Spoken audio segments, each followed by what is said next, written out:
All right, so I'm gonna be honest with you all. I am in a perfected state, and I was actually really excited to come here with you all today and just talk. I was actually gonna go over my intro, but nah, it's too important. Da-na-na-na-na. Dun-dun-dun, dun-na-na-na-na. Dun-dun-dun, dun-na-na-na-na. Dun-dun-dun, dun-na-na-na-na. Dun-dun-dun, dun-na-na-na-na. Dun-dun-dun, dun-na-na-na-na. Dun-dun-dun, dun-na-na-na-na. Dun-dun-dun, dun-na-na-na-na. Dun-dun-dun, dun-na-na-na-na. Dun-dun-dun, dun-na-na-na-na. Dun-dun-dun, dun-na-na-na-na. Dun-dun-dun, dun-na-na-na-na. Dun-dun-dun, dun-dun-dun-dun-dun-dun-dun-dun-dun. Ooh. Welcome back, gods and goddesses. Excuse me. You know, something actually hit me, and I would like to say I'm fully aware. I'm almost fully online, and I've been getting better. You know, I've been changing. But more importantly, I'm in this make it, ain't no fucking break it place in space. I think I was gonna say space and place at the same time. It's place, but anyway. But yeah. First of all, welcome. This here is that by the way, podcast delicioso. I am your host with the least amount of mostness, Mr. Bush. Thank you. And I'm here genuinely, honestly. I care about you all. I really do. You know what I realized? I understand now why this is a monologue. I'm not supposed to speak with anybody. There's no need. You know? I realize that I am the one. I am. The one.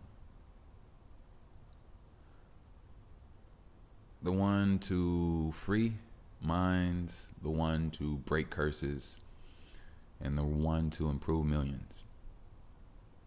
I am the one that will do that. And I'll do it with a loving smile on my face because it's all I ever wanted.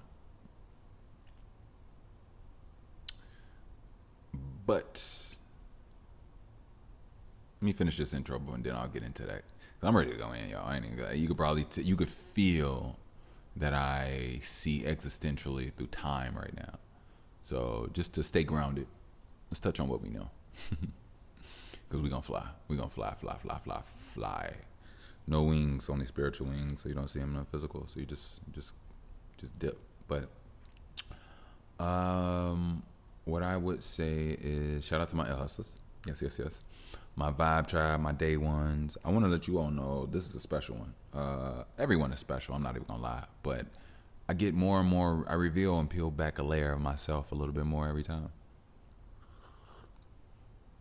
I want to let you all know I love you all. I want to let you all know that I will meet you one day. Relax. We will cross paths. We already crossed the path. We're already talking. We're already in cahoots. Don't worry. I will have the means to get to you. I will create the environment for you to come to me. I will. I'll do that for every single one of you all because I love you all. I really do. And I want to actually, to be honest with you, I'm gonna do this new world completely different. Like, I want to chill with y'all. Like I want to spend the night. I want to spend a few years where I spend one night at every fan's house, and like I'll do 2 years where I'll just go home. I'll sell, like if I haven't become rich and I just do my thing, and then I love you all so fucking much, and my life just turns out fucking crazy great. Oh my god, I would probably. It depends on what I'm doing and what situation I'm in. But if I'm in a place where, let's talk about the generalness of things, and not, you know what? Shout out to my new listeners. I was about to say fuck the new listeners. I didn't really mean that. I really just wanted to keep going with the pod. But I love everybody. The fuck you wasn't really a real fuck you. It was like a fuck it, I'll get to it later type shit. Not a fuck you. You get what I'm saying?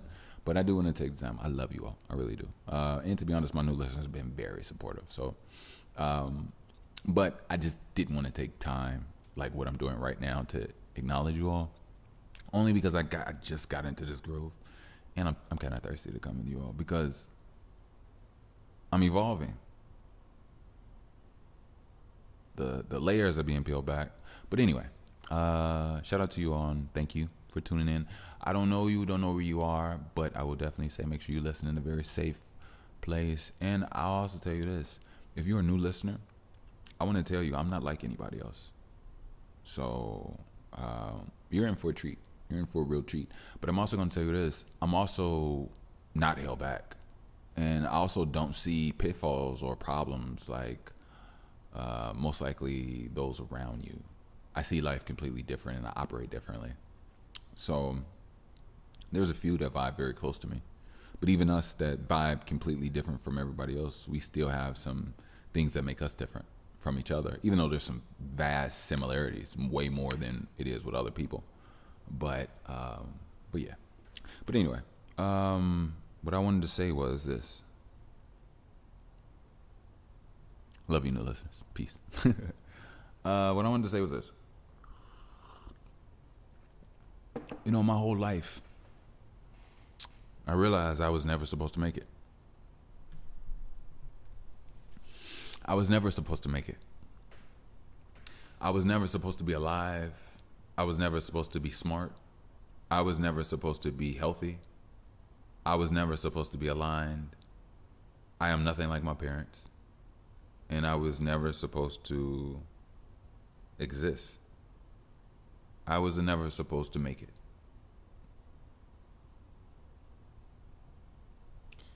And the reality is, when I got kicked out, when I was 15, it was one of the hardest years of my life. When I was 15, I lived in Inglewood in Chicago.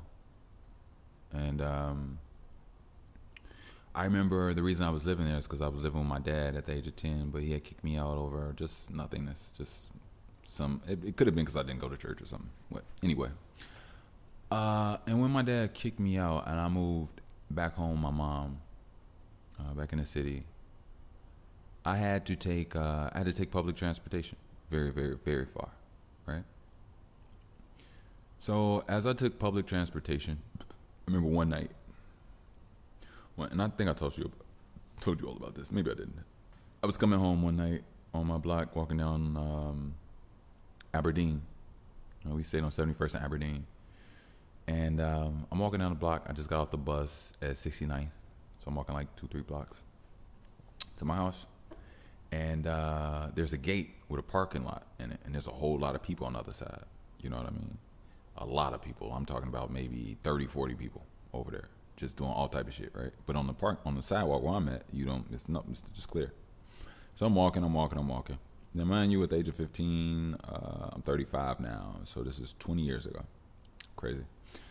I didn't have any headphones. Bluetooth headphones weren't a big thing around that time. And probably normal headphones were, but I was broke. I didn't have any money like that. Maybe Bluetooth was out at that point, 20 years ago, maybe. Well, anyway, I'm walking and a big brick lands in front of me, comes right past my nose and hits the ground with like intensity, right? And I stopped and I looked over at the crowd of people, and they were just quiet. It was 30, 40 people on the other side of the wall. Now it was a gate that you could see through, but this gate that was a metallic gate that you could see through had ribbons going through every not ribbons. It had like these things looped through the actual metal gates, so you couldn't see through to the other side. It was made that way. So I stopped, stood, and I turned to my right because that's where they are. They're literally 2 feet away from me on the other side of the whatever. I can't see them. They can't see me. And I look over, and this is when I stopped, and I'm listening, and I'm looking at all this big massive group of people, and I realized they just tried to literally hit me in the head with a brick. So I step over the brick, and I keep walking, and I go home.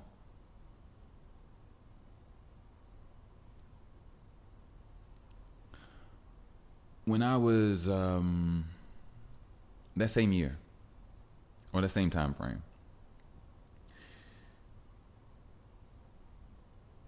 I remember sitting on my bed with a knife to my chest, to my abdomen, my stomach, with 2 hands on the tip away from me, and I was ready to right inside me, right? I had practiced the motions and everything.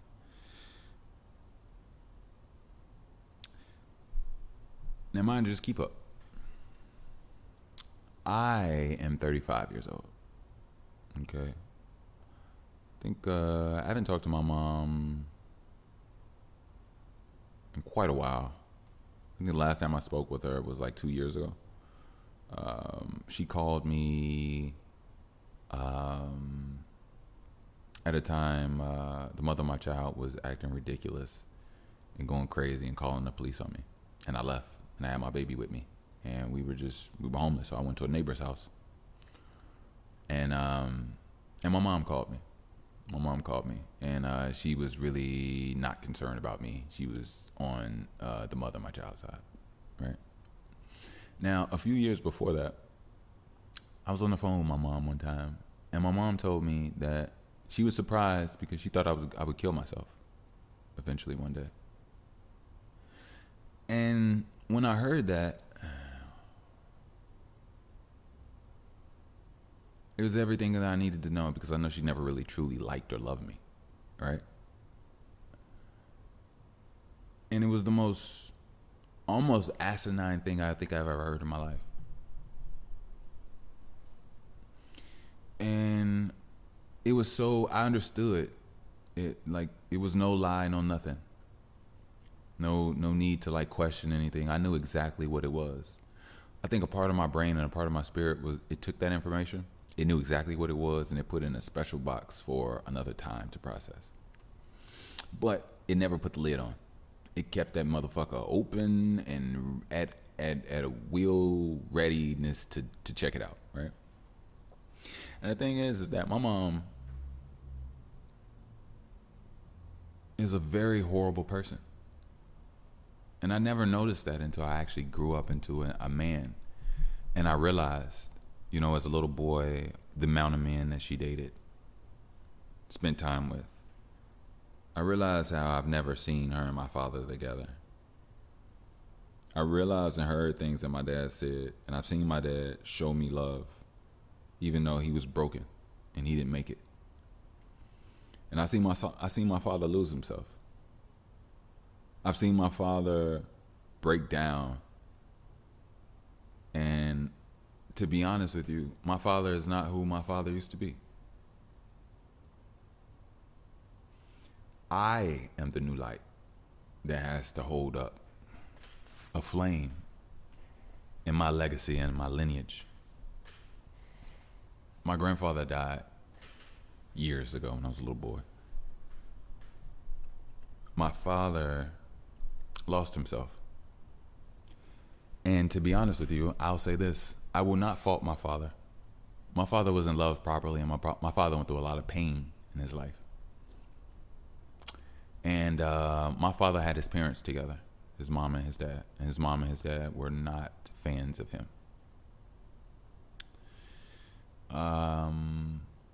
My father was put on child support by my mom. And I don't have any early memories of us spending any time together. Other than one memory. I have one memory when I was the age of 10. I went to go live with my dad at the age of 10. And the only reason I lived with my dad at the age of 10 was, I can't really even say that. I think it was because So I used to think it was because I used to always ask my mom if I could live with my dad. I always asked my mom if I could live with my dad. Always. I mean, I'm talking about always. From 1 to 10, I used to ask my mom, can I live with my dad? Can I live with my dad? Can I live with my dad? Can I live with my dad? My brother was born when I was 7, and my mom was struggling really bad by the time I was 10. She actually, I'm not gonna say she lost her. I think she did because I think it was a job regime. But she went about 6 months to a year before I went to go live with my dad. My mom moved in with my aunt, which means I'm pretty sure she probably lost her job and was going through some things. Right. And my dad excelled. My dad had a family and had other children, right? And my dad, all right. So later on in this, I will say something that my dad has done to cause me pain, but I will not. I have enough emotional intelligence to realize, and spiritual intelligence to realize why what happened needed to happen, why what happened made me stronger and better. And I'm not saying these things to put my father down, because my father is not a perfect person, but I believe that he was a good man at one point in time. I do because he loved me.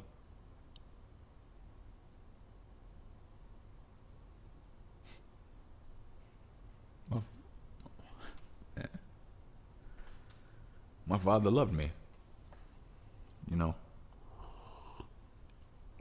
my father protected me, and he had my back. He had my back as a little boy, and everybody knew that he had my back. And my family went through heinous shit, y'all. Some of my cousins got touched. Some of my cousins got raped.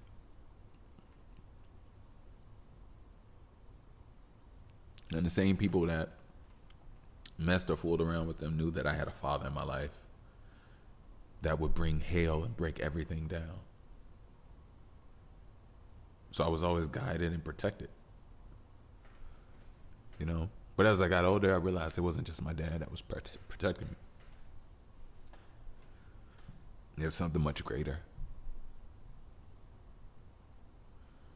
It's one of the reasons I didn't kill myself when I was 15 on that bed. You know, and if I be honest with you, I could be wrong. But if I'm not mistaken, there was a time from that same room, I was asleep.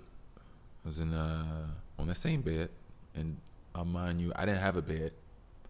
I had an air mattress.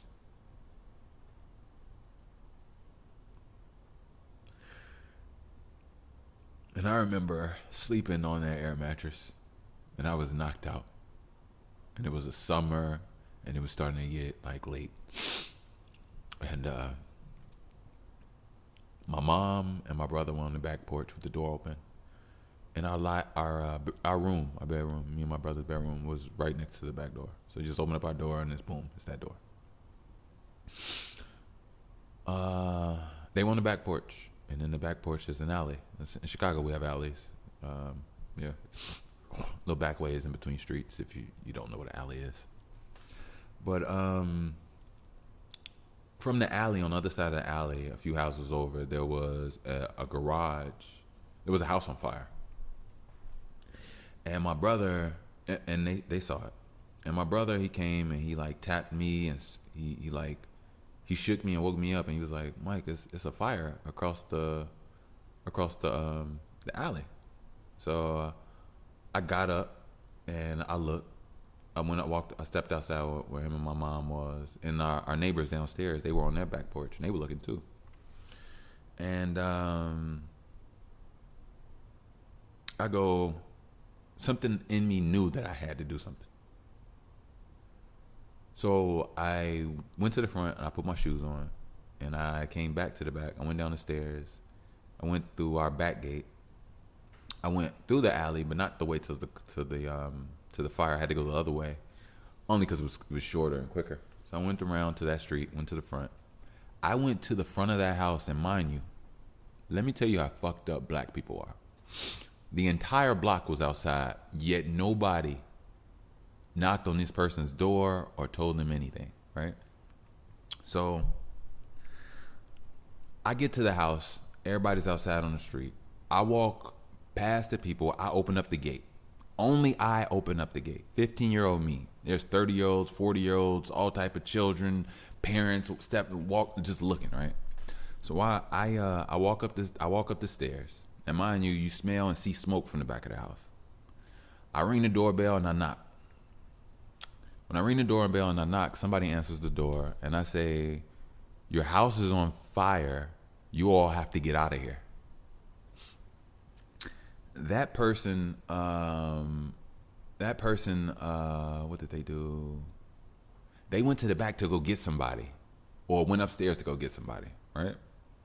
When they did that, I stepped inside their home like maybe 1 foot, with another foot standing like outside, like in the doorway, making sure, they hear me come on. So they come down and they come. As I asked, as they're coming my way and about to walk through the door, I asked them, "Is there anybody else here?" They go, there should be a few people downstairs. And then they just continued to keep going out, and they never said anything to these people, nothing, right? Now, mind you, I do not have on a firefighter uniform. So I didn't, none of that, right? So they went down the stairs, and they went wherever they went, probably to a car, or just got away from the house. So now I know that this house is burning. This house has been burning. This house is burning faster at a different rate, and it's been burning since I woke up. You know what I'm saying? So I stepped inside the house, and the door to the basement that she was talking about was maybe like 20 feet away from the front door.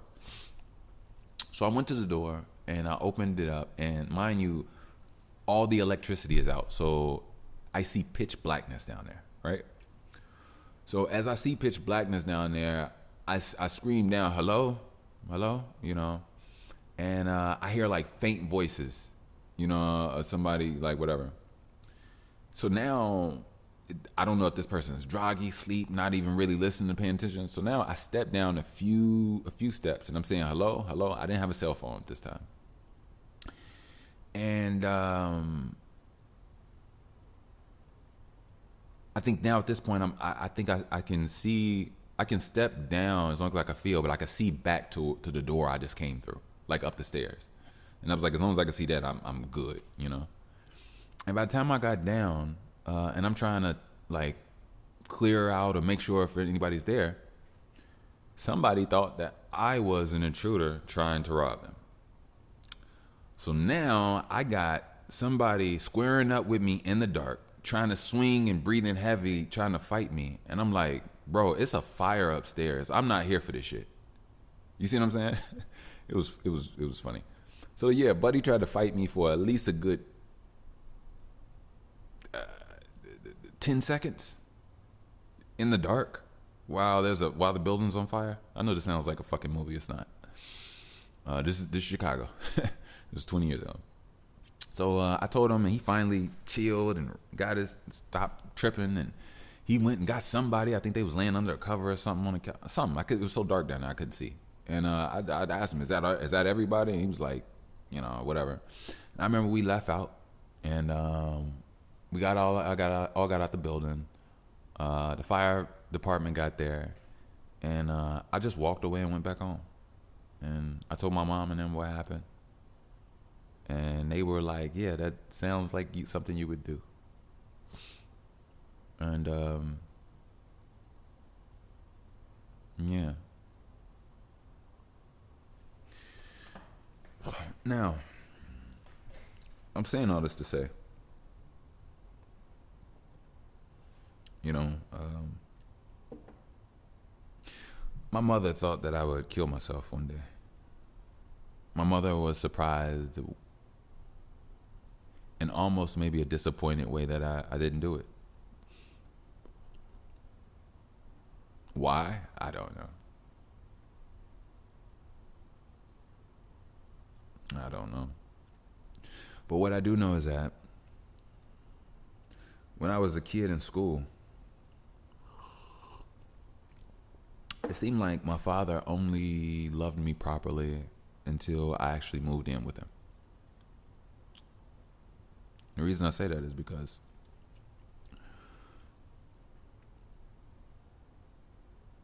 my years were really hard with my dad. Really, really hard, really difficult. And the thing is that with my father, he was a sabotager. He tried to sabotage my life on multiple occasions.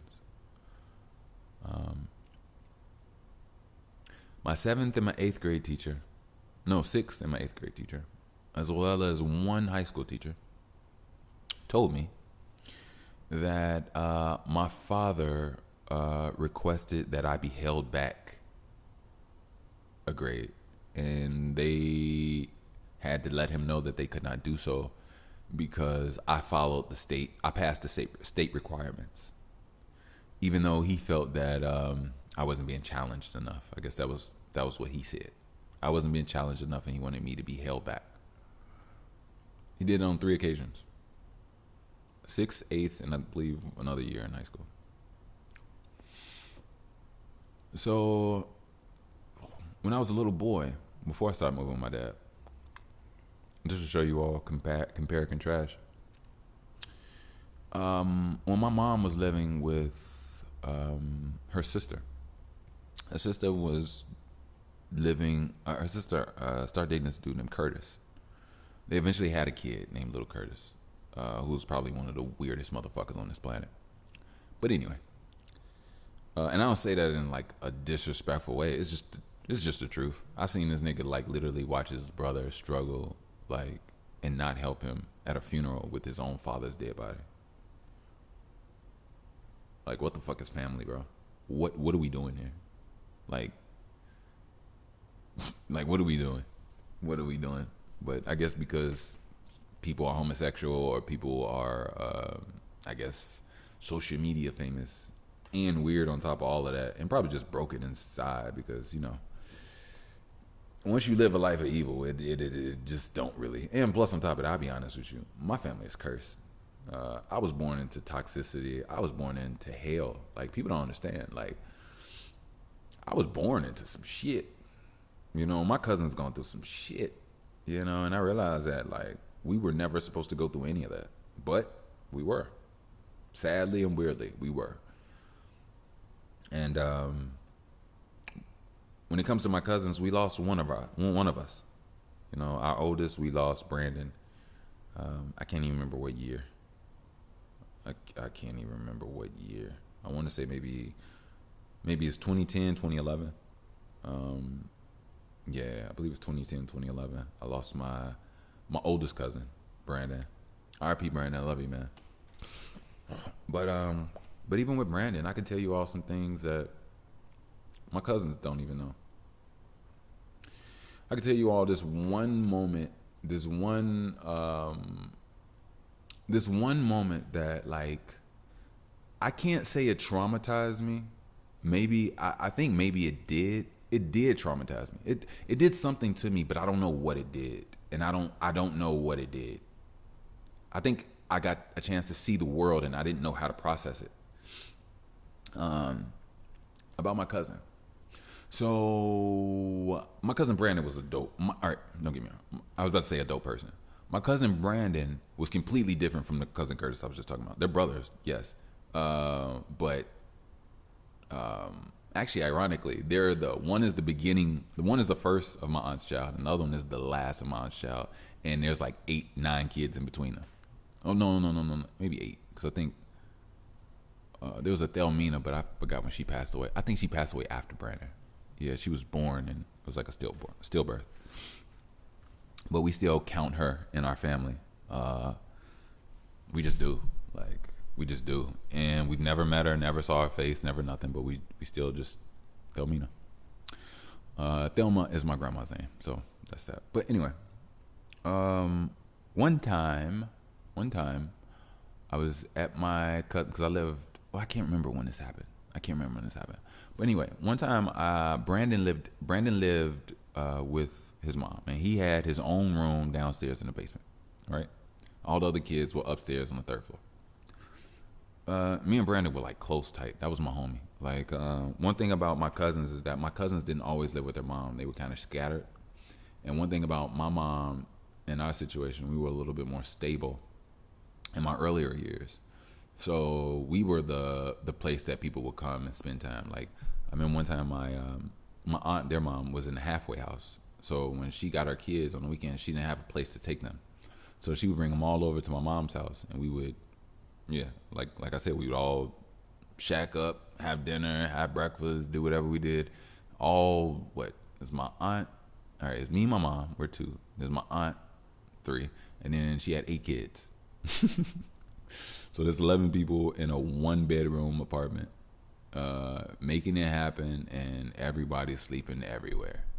Like, we was there, we was in it, and I miss that type of shit. I love that, we was family. We were just pure family. It just so happened we was a toxic family because a lot of the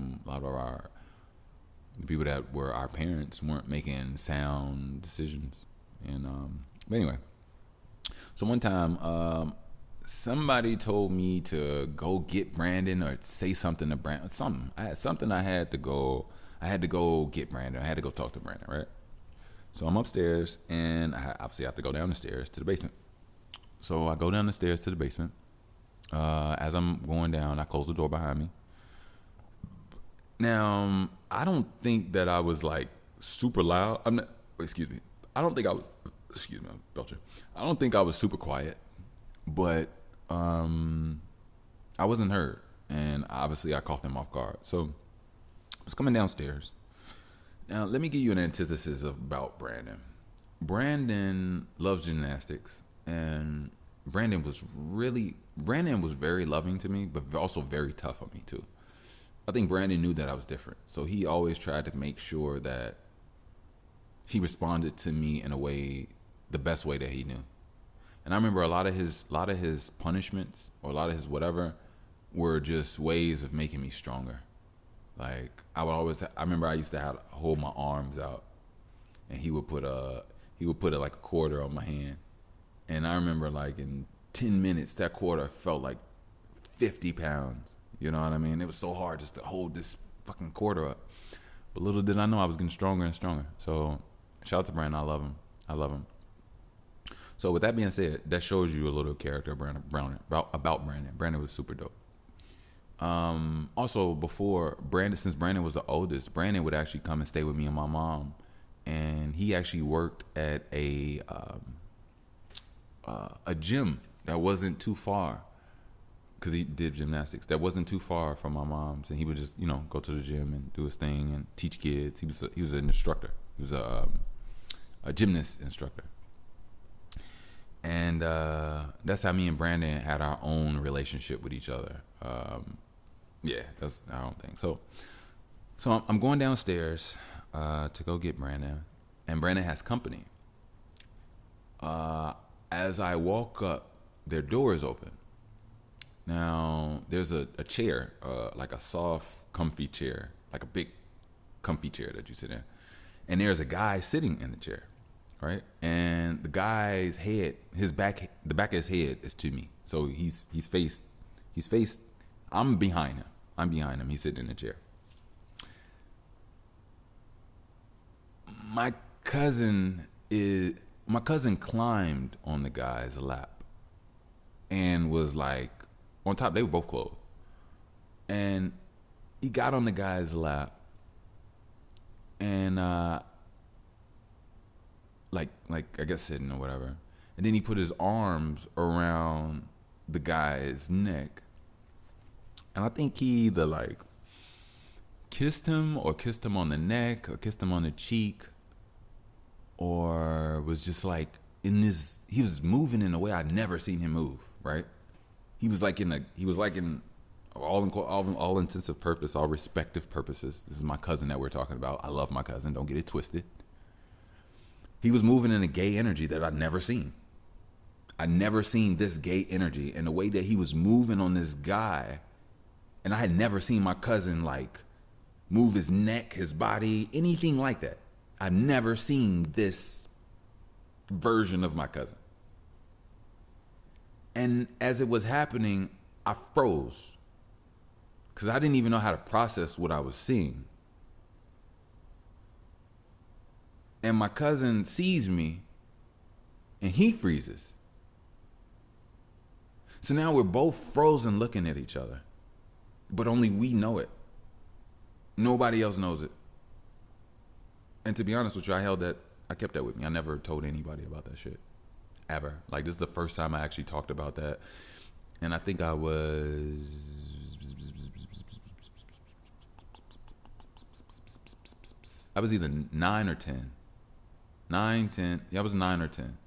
Could have been 11. Because I know I went to go live with my dad from that house at the age of 10, but I also still came back over on the weekends. So, but anyway, so Brandon hops up. He comes my way and he closes the door. And I'm still in shock that I'm looking at the door now. I'm looking at the door for like maybe a few minutes. Like, I don't even know how to turn around or move honestly, I don't even think I was in my body anymore. I was just trying to like process. Like, I was in my brain. Like, this is my older cousin. Beat me up, do anything, and I've never seen him move like this. And it was just different. It threw me off. And I remember I just turned around, went back upstairs, and I don't know, whatever else I did as a kid. Probably went outside and played, whatever. But I'll never forget that. When I saw that. And shout out to my cousin, man. He knows I love him to death. You know, it's funny, love him to death. Yeah, let me tell you. So my cousin died from AIDS. And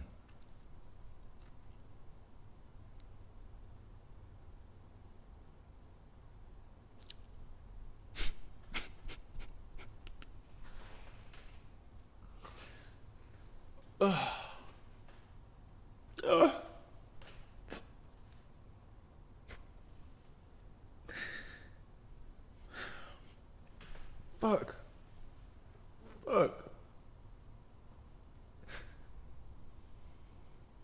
I'm sorry, yo.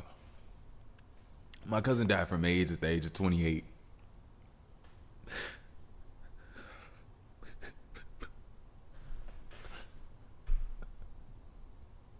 It was years ago at this point. I was like 19 or 20 when he died. And let me tell you all something. I'll tell you all about his death.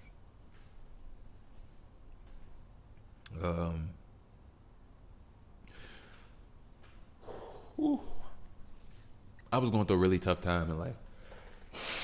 Excuse me. My nose is like making it hard to breathe and shit. And I'd rather just blow it in my hand and keep talking. I don't give a fuck. But my cousin, I wipe it on my pants. It's okay, y'all. And I don't usually do this. It's just this is a moment I'm not letting go. I'm here with you all. I don't care. So I was going through a really hard time. My dad had kicked me out, and I think at the time I was going to school. Yeah. So I was living with my dad in the suburbs, and I would take the bus to go to school in the city. And then when I was done, I would come home and no, that wasn't it. I take that back. So my dad was letting me borrow his car, and I was going to a community college. And I also had a job at UPS in the suburbs. And then my father kicked me out.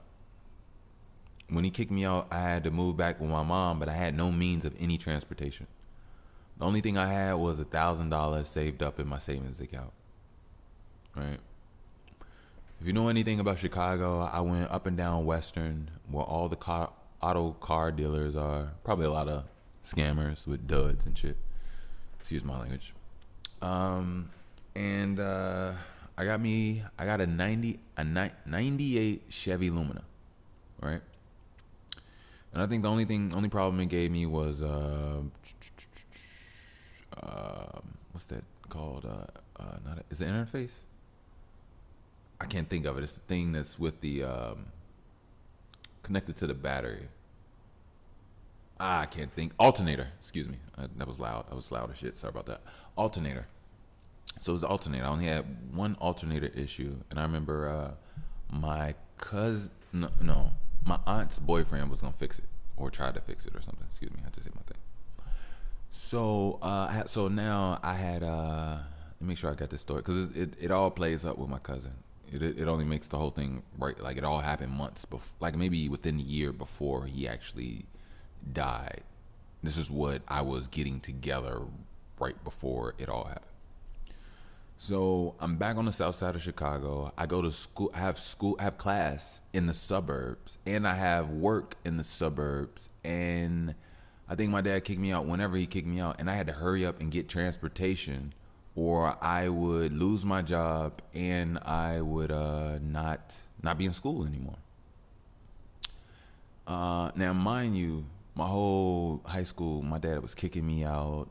We never went to go view any colleges, nothing that. So it was like he was sabotaging just like my mom. My mom thought I would kill myself, and she seemed disappointed when it didn't happen. And he literally told everybody to not allow me to progress in life. I'll never forget when I lived with my dad and I was going to school in high school. I was so good that I made the basketball team every year, and I went to two different high schools. I was there my freshman and sophomore year. I played, and then when we left and went to a new school, I went to a new school. I was threatened by my dad to quit the basketball team or get kicked out of the house. Multiple occasions. And I was better than these dudes on the court. One of the dudes I actually played with made it to the league. I think that's pretty that was funny to me. But yeah. So now I have my car.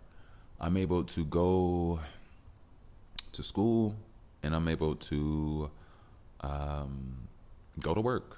And afterwards, I drive an hour and some change, maybe an hour and a half, back from Melrose. No, beyond Melrose Park. I was in Addison. I was working at Addison UPS. Oh, excuse me. All that earlier tension got my nose inflamed and shit. But yeah.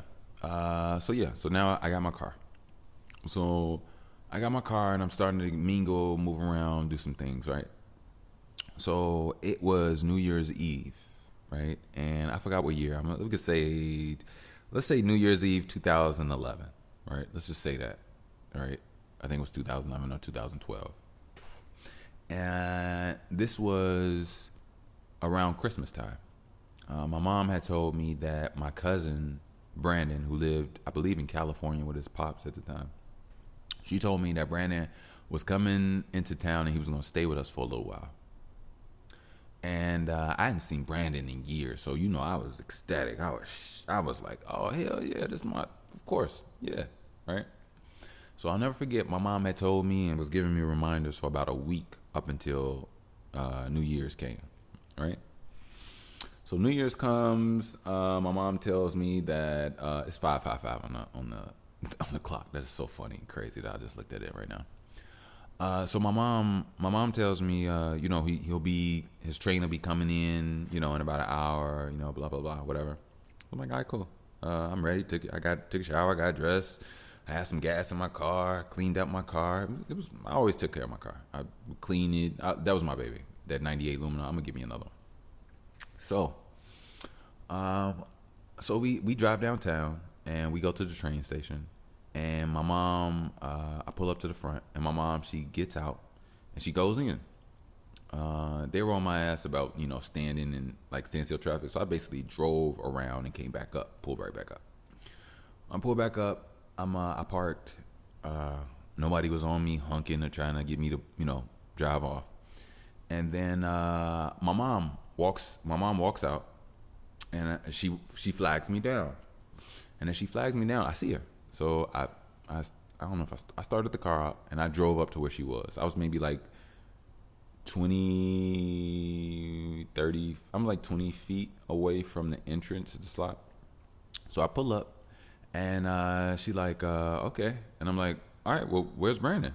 And she steps over to the side, and there's this figure there, right? Now, this figure doesn't like lean down and see me in the car. The figure is like, is really stiff, and he's super small. So I'm like, that's not Brandon.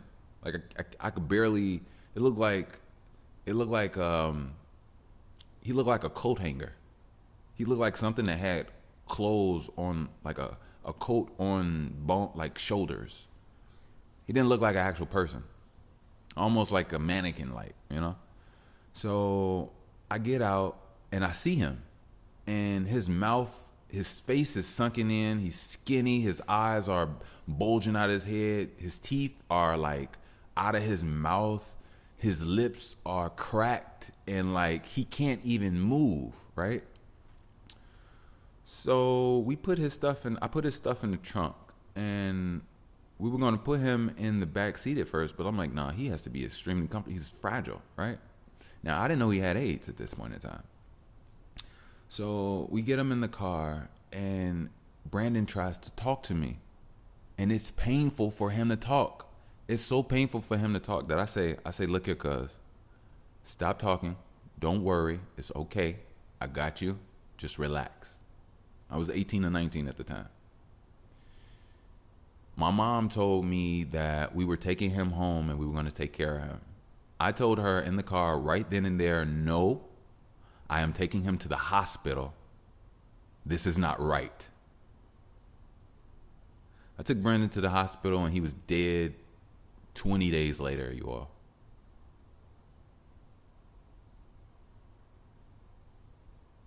If I'm not mistaken, I believe he passed away January 20th. I picked him up January 1st.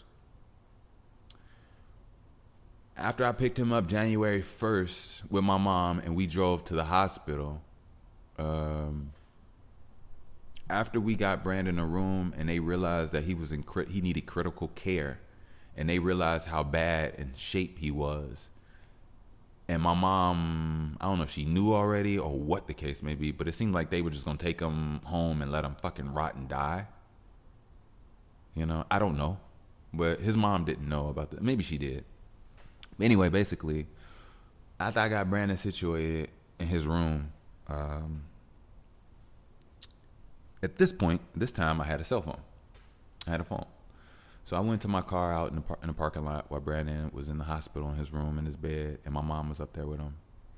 And I called his mom, and I told her that come to Chicago. Brandon is going to die. Now, I told her that not even knowing that he was going to die, and not even wanting to believe it, but I knew in my heart of hearts. I knew it when I saw him. You see death. I knew it. And my family, they came. They all came to Chicago.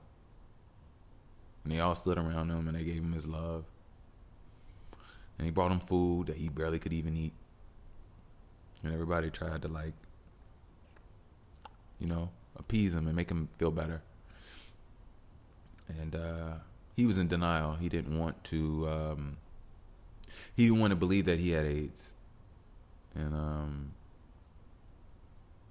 we had heard some stories that he had found out years before when he had some information. I guess he just kind of wanted to bury it, push it away like it didn't exist. It wasn't real.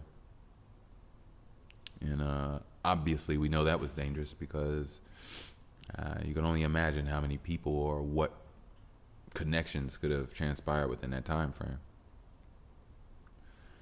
But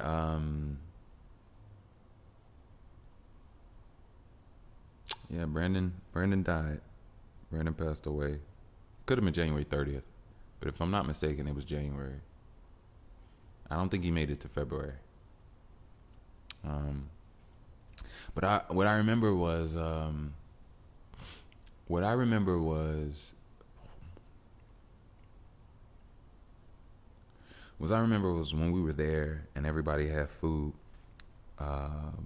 Brandon tried to offer me some of his food, and I didn't want any. I just genuinely didn't want any. I wasn't like hungry. But I think he thought that I assumed that everything with him was infected and all this other stuff. And don't get me wrong, I was definitely going through my Googles and trying to understand more about AIDS, and I was shocked about a lot of information around the time. And I think the doctors just wanted to call it an autoimmune disease, which is AIDS, but it sounds sounds better on paper and vocally when you say autoimmune disease rather than AIDS. So when Brandon passed away, all of his belongings, majority of his stuff was still in my car. So I had all of his belongings that he brought, just like clothes, and I kept some things. The only thing I kept, he has these clippers. He had these clippers, these lining clippers. I kept them. Obviously, I disinfected them and all that first. Don't get me twisted. But he had these clippers that I kept, and he had this thick leather belt that was really good quality, and I wore it all the time. I never took it off until eventually it broke. It was leather. I'm talking about that good thick leather, and what I remember about that time was that when we got back home, my mom was afraid in the apartment. My mom didn't want to be left alone. And I'll never forget, she was actually scared. She was scared. She wanted me in the room with her. If I walked to another room, she would look over to see, just to check on me and whatever I was doing. And she was just scared. She was frightened. She was terrified. And I'll never forget that. I'll never, never, never, never, ever forget that.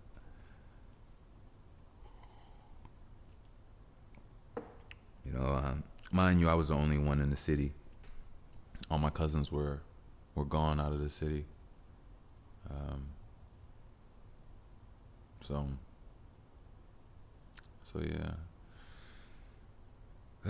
But anyway, I'm just talking about the environment of what I was born into to a degree. But even outside of Brandon, we've been going through some BS as in our youth. Melanated children deserve better.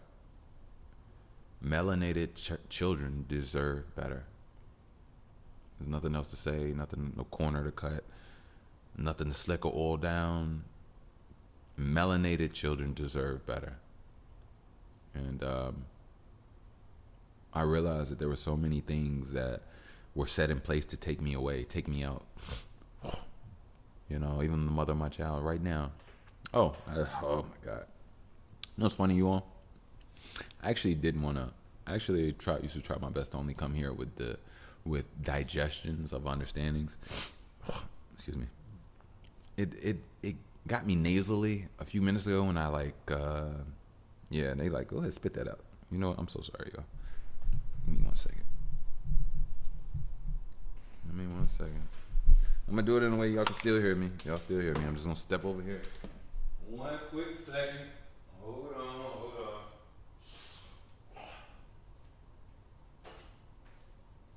right.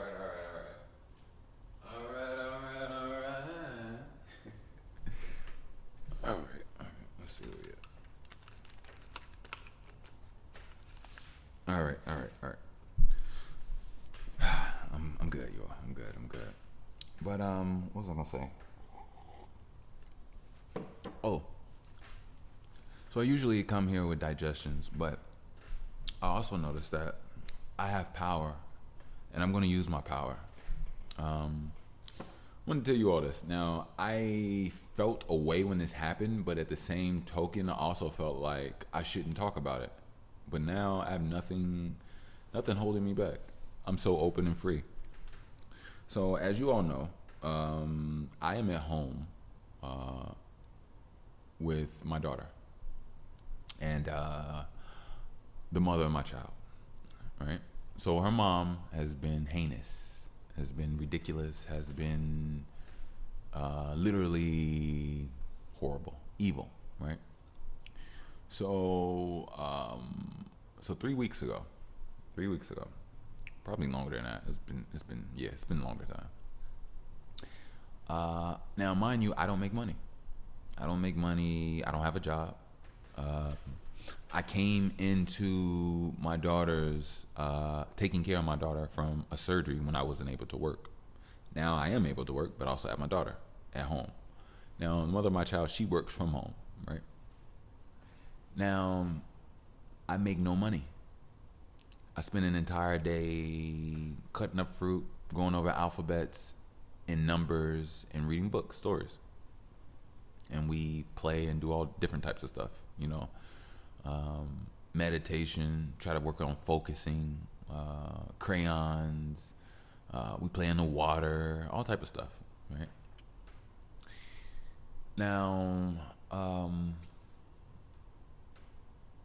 yeah.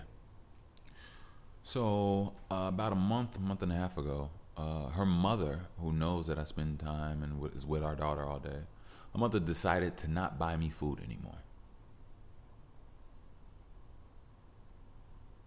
Yeah. We've been together for 9 years. Yes, 9 years. My daughter is 2 years old.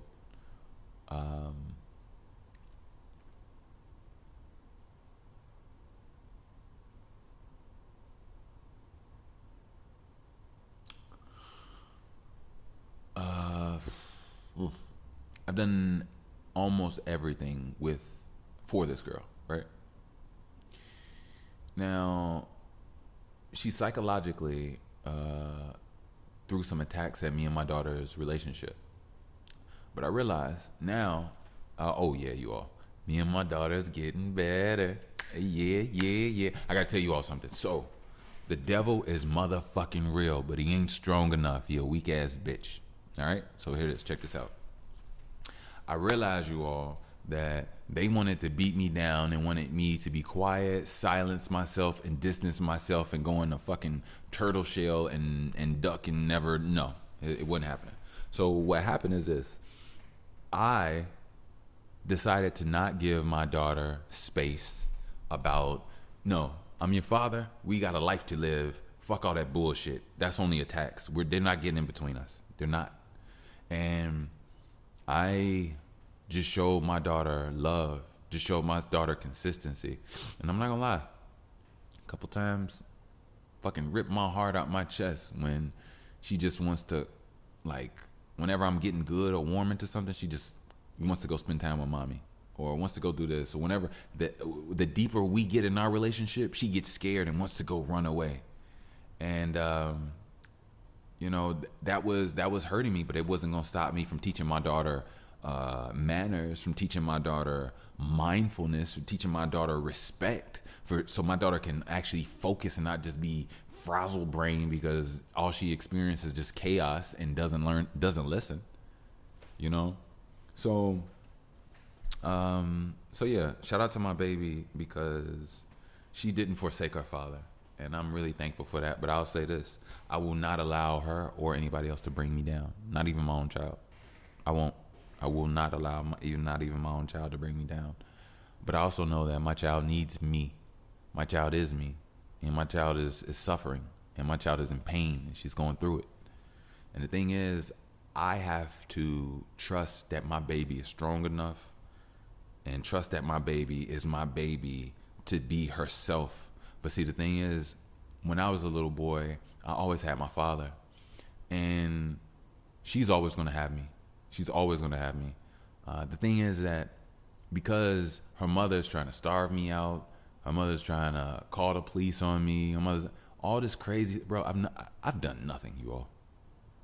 You know what I mean? And if I did do something, I would be gone. I wouldn't be here on the pod with you all.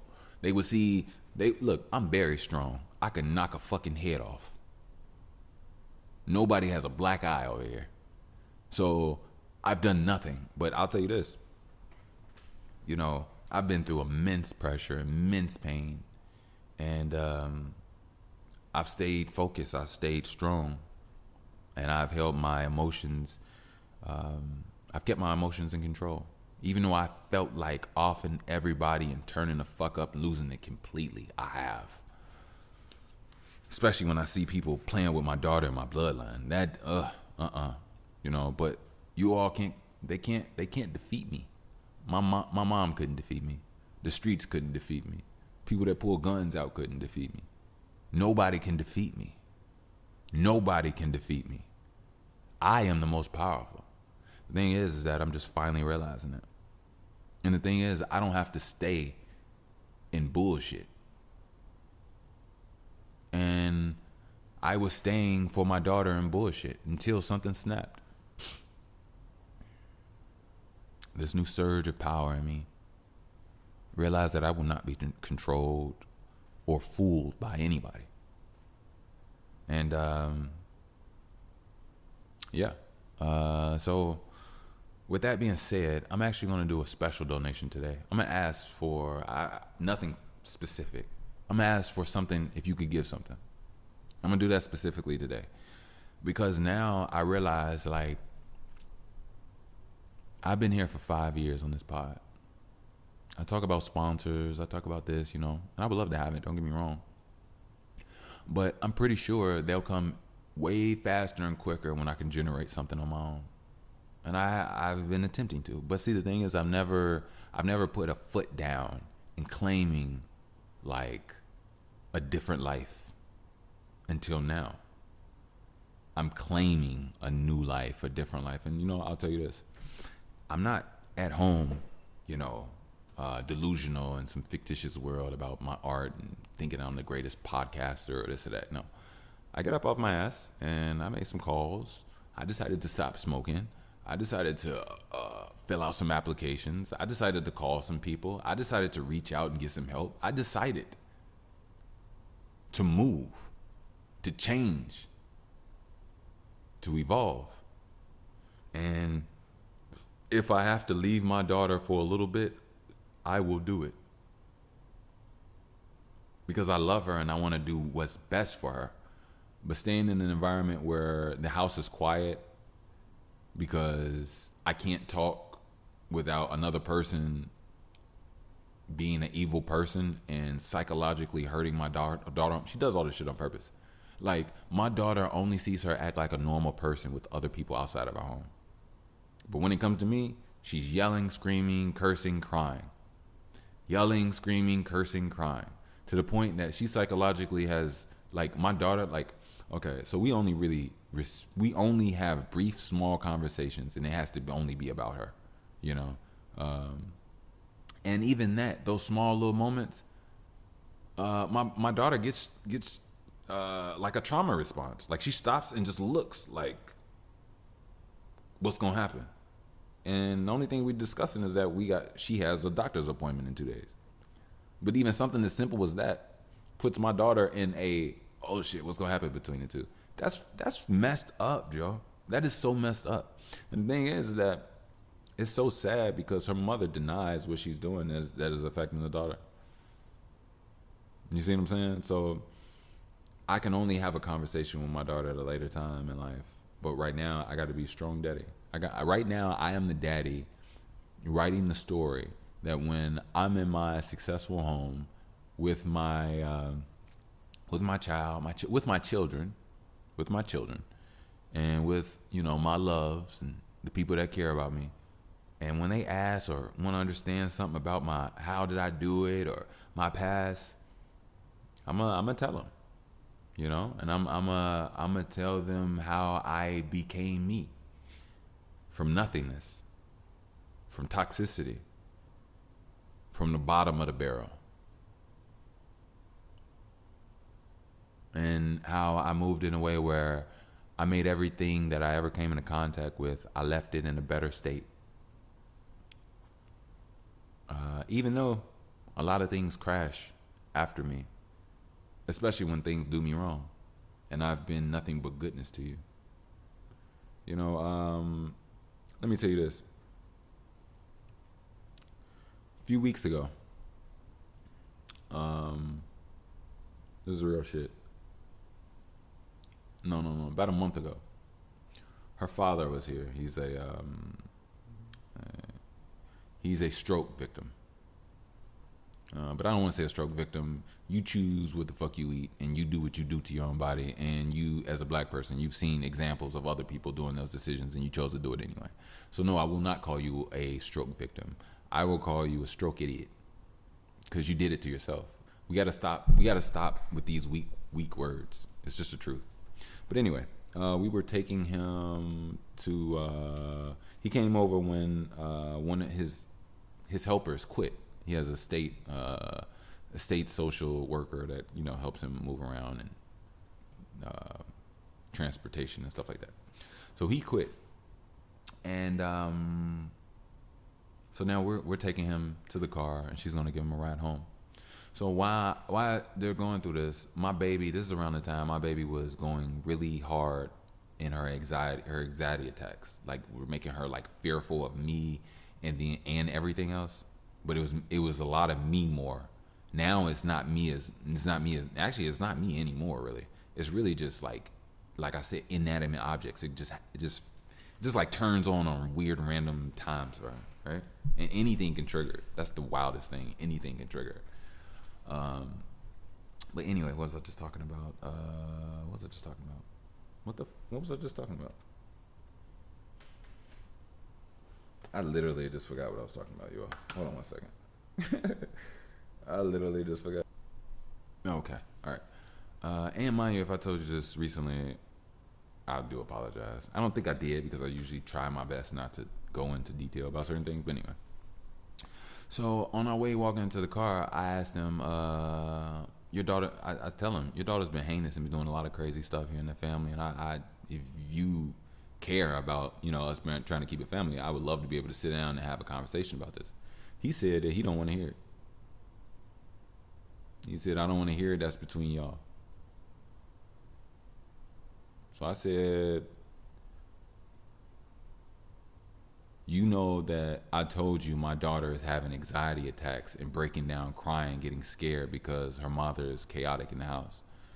So as of now, I'm going to let you go out my heart. I'm not helping you anymore. And I told him that. I'm not assisting him while he can't walk. I'm not doing none of that shit. So the only reason they were really getting any of that, because he's an extension of my daughter. He's her grandfather. I will help her grandfather because it's her grandfather. That's my duty as her father, to do what's best for her. All right? A few weeks later, or the next week, he comes over and he doesn't have a replacement yet. So his daughter has to help him through the front door and to the couch, right? Now, mind you, his daughter is an asshole and she's evil. So a few days ago, she said good morning to me. Like, why, I don't know. But she wakes up, she chose a long time ago to wake up evil and be weird and off-putting and destroy bonds and family. I don't know. I do know why. I kind of do know why now. So he comes over, right? This is a Friday. And they both know not to ask me for shit. Right? So she's prideful anyway. She's just an evil being. So she went and tried to help him, and they were struggling, and they couldn't do it, and he fell on the floor. He fell on the floor. She let him fall on the floor. She didn't want to ask for help. She was willing to let her father fall and hurt himself because of her pride and because of her ego. She didn't want to ask for help, so her father fell on the ground. So from the ground, now he's on the ground and he's wailing, crying. He's crying, wailing. So now I see my daughter. My daughter is starting to see this now. I don't want this for my daughter, but I also know that I don't mess with these people. So you know what I do? I get up. I go up to him. I kneel down and I let him know. I'm going to help you. But just remember, you didn't want to help my daughter. And I picked him up and I put him on the couch. And I left the front room and I let them have their time. She lives in my daughter. But the thing about my daughter is that she loves when I'm included. So I try my best not to distance myself because I don't want my baby to keep thinking that that's what I want to do. But at the same time, I do not mess with them. I don't want to hear their voice. I don't want to hear their thoughts. They're liars. They're weak. They're garbage. They're fake. I don't know. I want no part of it. To be honest, I don't even want her to have a part of it. But I know that's her family. But yeah, that happened a few weeks ago. Father fell, hit the ground, and she had no problem with it. Didn't apologize. Didn't tell him she could have. Nothing. Just silence. Just silence. Now, it's so funny. It's so funny. It's so funny. Let me tell you how this.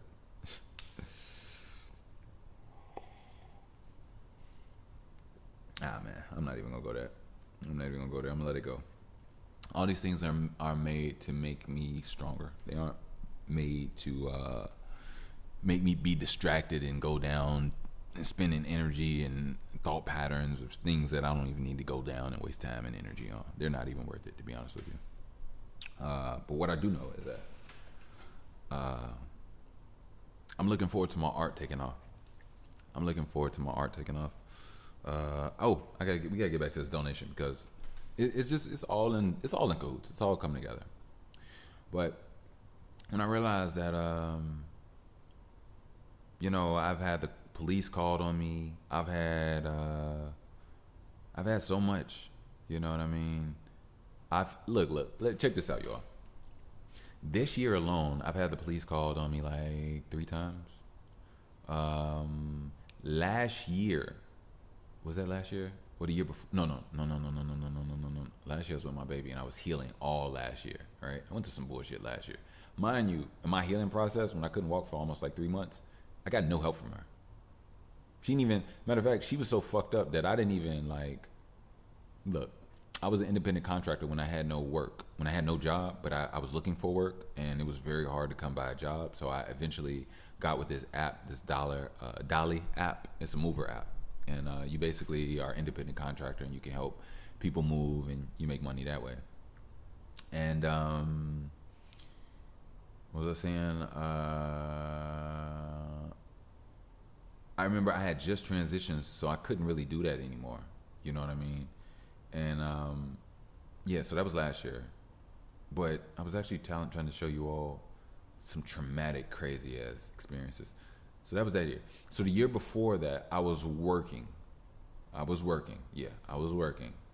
And I had got into 3 accidents, right? 3 accidents. All of them were not my fault. I was paid out for all of them, right? FYI, State Farm has some really bad drivers. If you ever was wondering and didn't know. So, my bad. I should have this closer to you all. So then, the year before that, that's it. That's what I wanted to tell you all about. So the year before, not even the year before, that summer before, I want to say 2023, because I think I started the job at December 18th, 2023. And I was working till like September 2024. And in between that time, I got hit 3 times, right? Coming back from work. So in December 2023, before winter came, that summer, check this out, you all. Check this out. Get this. So that summer, okay. All right. So that summer, let me go back to January before that summer of 2023. So in January, I was working at Wi-Fi. I was working at Xfinity, and I was a Wi-Fi technician contractor, right? And I was working all over the city, and I did this one person's Wi-Fi, who literally later became like a really good friend of mine, right?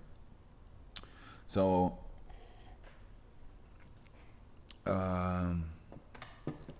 So he became a really good friend of mine. Where was I going with the story? I'm so sorry, y'all. It's all over the place. Oh yeah. So I met I met a really good friend, right? So let me tell you about that one. So that year was crazy. So fuck, now I gotta go back to 2022. Why? Oh, we can't keep doing this. We can't keep doing this. I'm so sorry, y'all. So I'm gonna cut it off at 2022 because it's really the fall, because that's when that January, it's all that whole season. It comes together. I think the Gregorian calendar been lying to us anyway. But anyway, so I remember in the fall of 2022, I was in training for the Wi-Fi technician. And when I was in training, excuse me, I gotta move this. I keep hitting this thing. When I was in training, I'll never forget, we were parked in the alley. And I'm pretty sure I told you all about this, maybe. We were parked in the alley. And when we were parked in the alley, we went inside this person's backyard, and then we went to the side of their home. When we were there, my trainer, he said something that we needed from the truck. So I was like, don't worry about it. Like, I'll go get it. You know what I'm saying? Because number one, I wanted to be helpful. And number two, I wanted to make sure that I knew what I was doing. And I was starting to become more accustomed. So I just wanted to, just learn. You know what I mean? So it was something that he needed from the truck. So I ran to the truck to go grab it.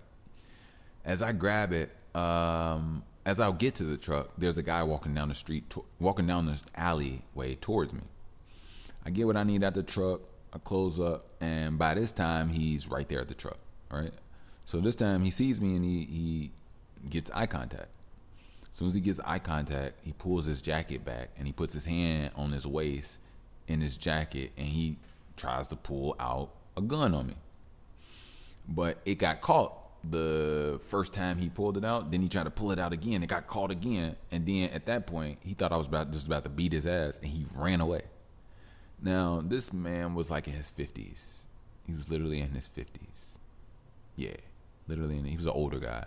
Now, he could have been in his 40s, living a hard life. It can do that to you. But he was an older man. It threw me the fuck off. Like, what? Like, and that was literally what? I must have been like, what, 32? 31, 32? My baby wasn't born yet. Yeah, it was like 31 maybe. But anyway, that was in the fall in training of 2022. So then in 2023, that January, I was already a Wi-Fi technician. They gave me I finished my training, I got my credentials, and I was out on my own at that point. I was out on my own for like a while, a long ass time. The only reason I didn't have a job no more is because they're frauds, and they lie and they steal your money. I was going around doing all types of jobs and works and stuff like that. And my check was only like small. It was like, it made no sense, especially when I got the payout codes. And like, I was supposed to be getting like a few hundred a week. I was getting like $300-400 something dollars. And I'm like, this isn't adding up at all. And what's crazy is after I quit, they wanted to backdate my last few checks, and they kept checks that I had never even seen before. I'm talking checks of $500, $800, $1,000 here.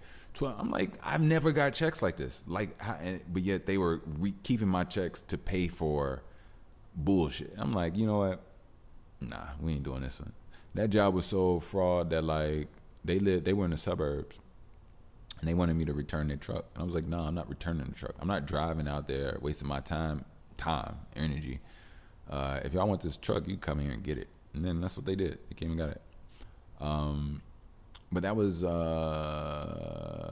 2022. So in 2022, that summertime, remember that guy I told you I had met that we became really good friends with?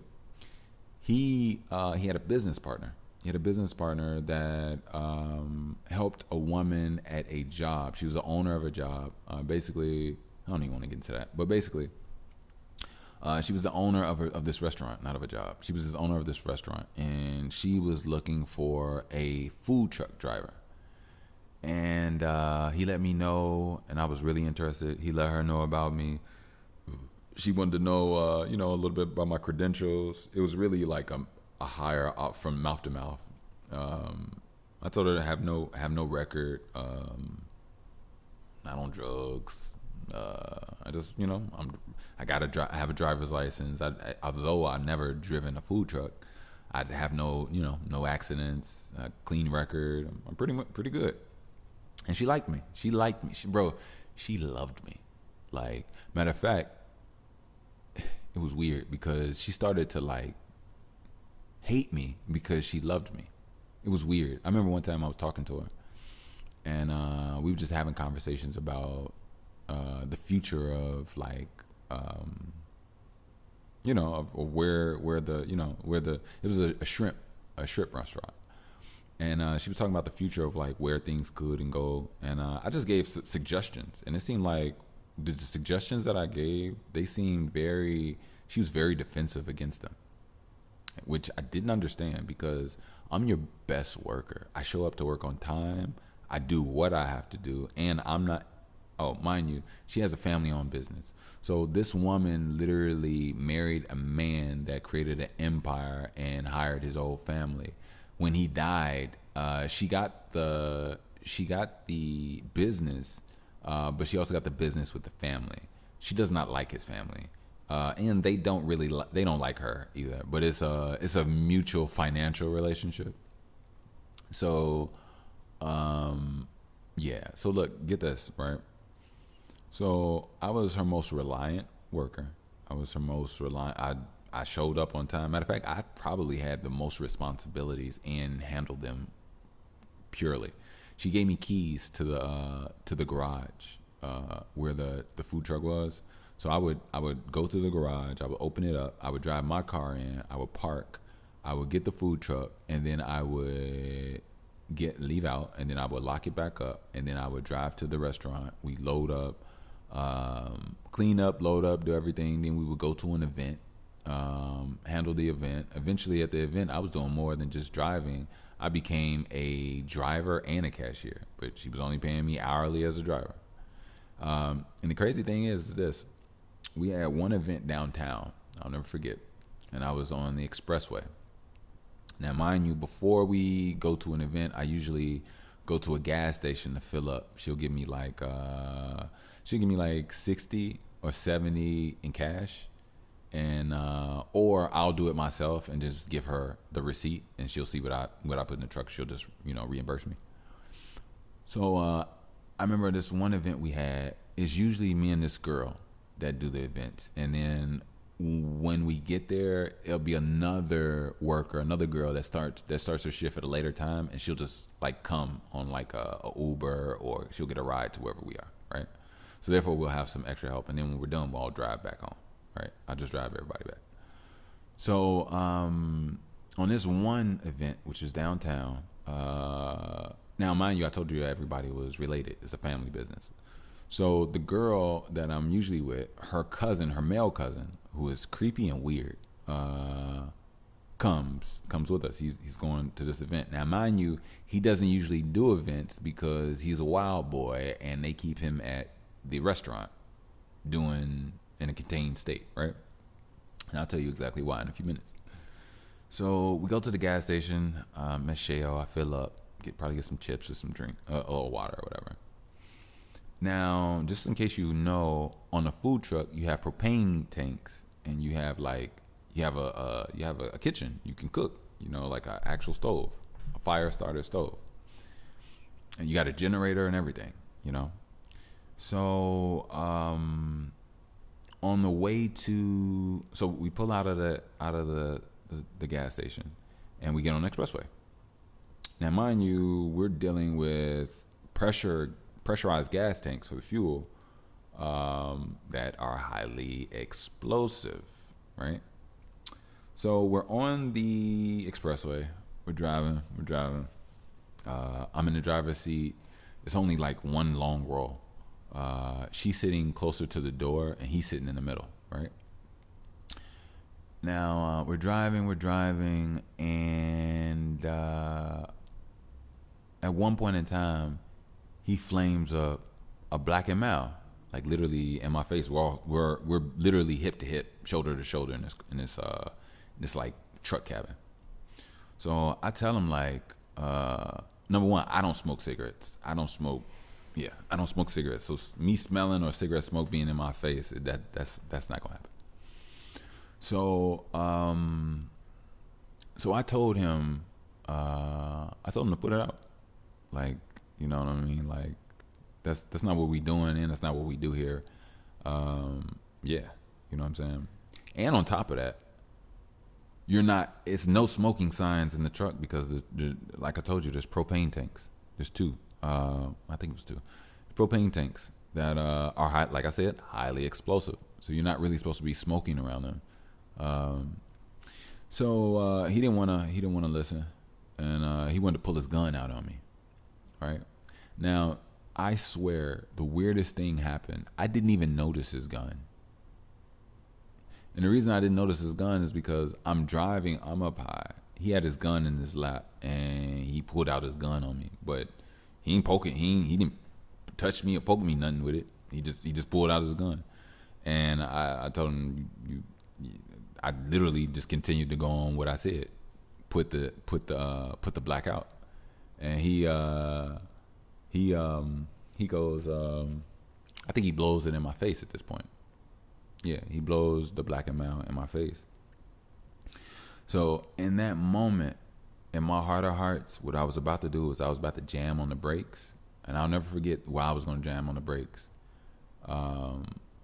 Because I wanted to turn that moment up to the worst possible moment in the world. I was going to jam on those brakes. I was going to keep us right there and on the expressway.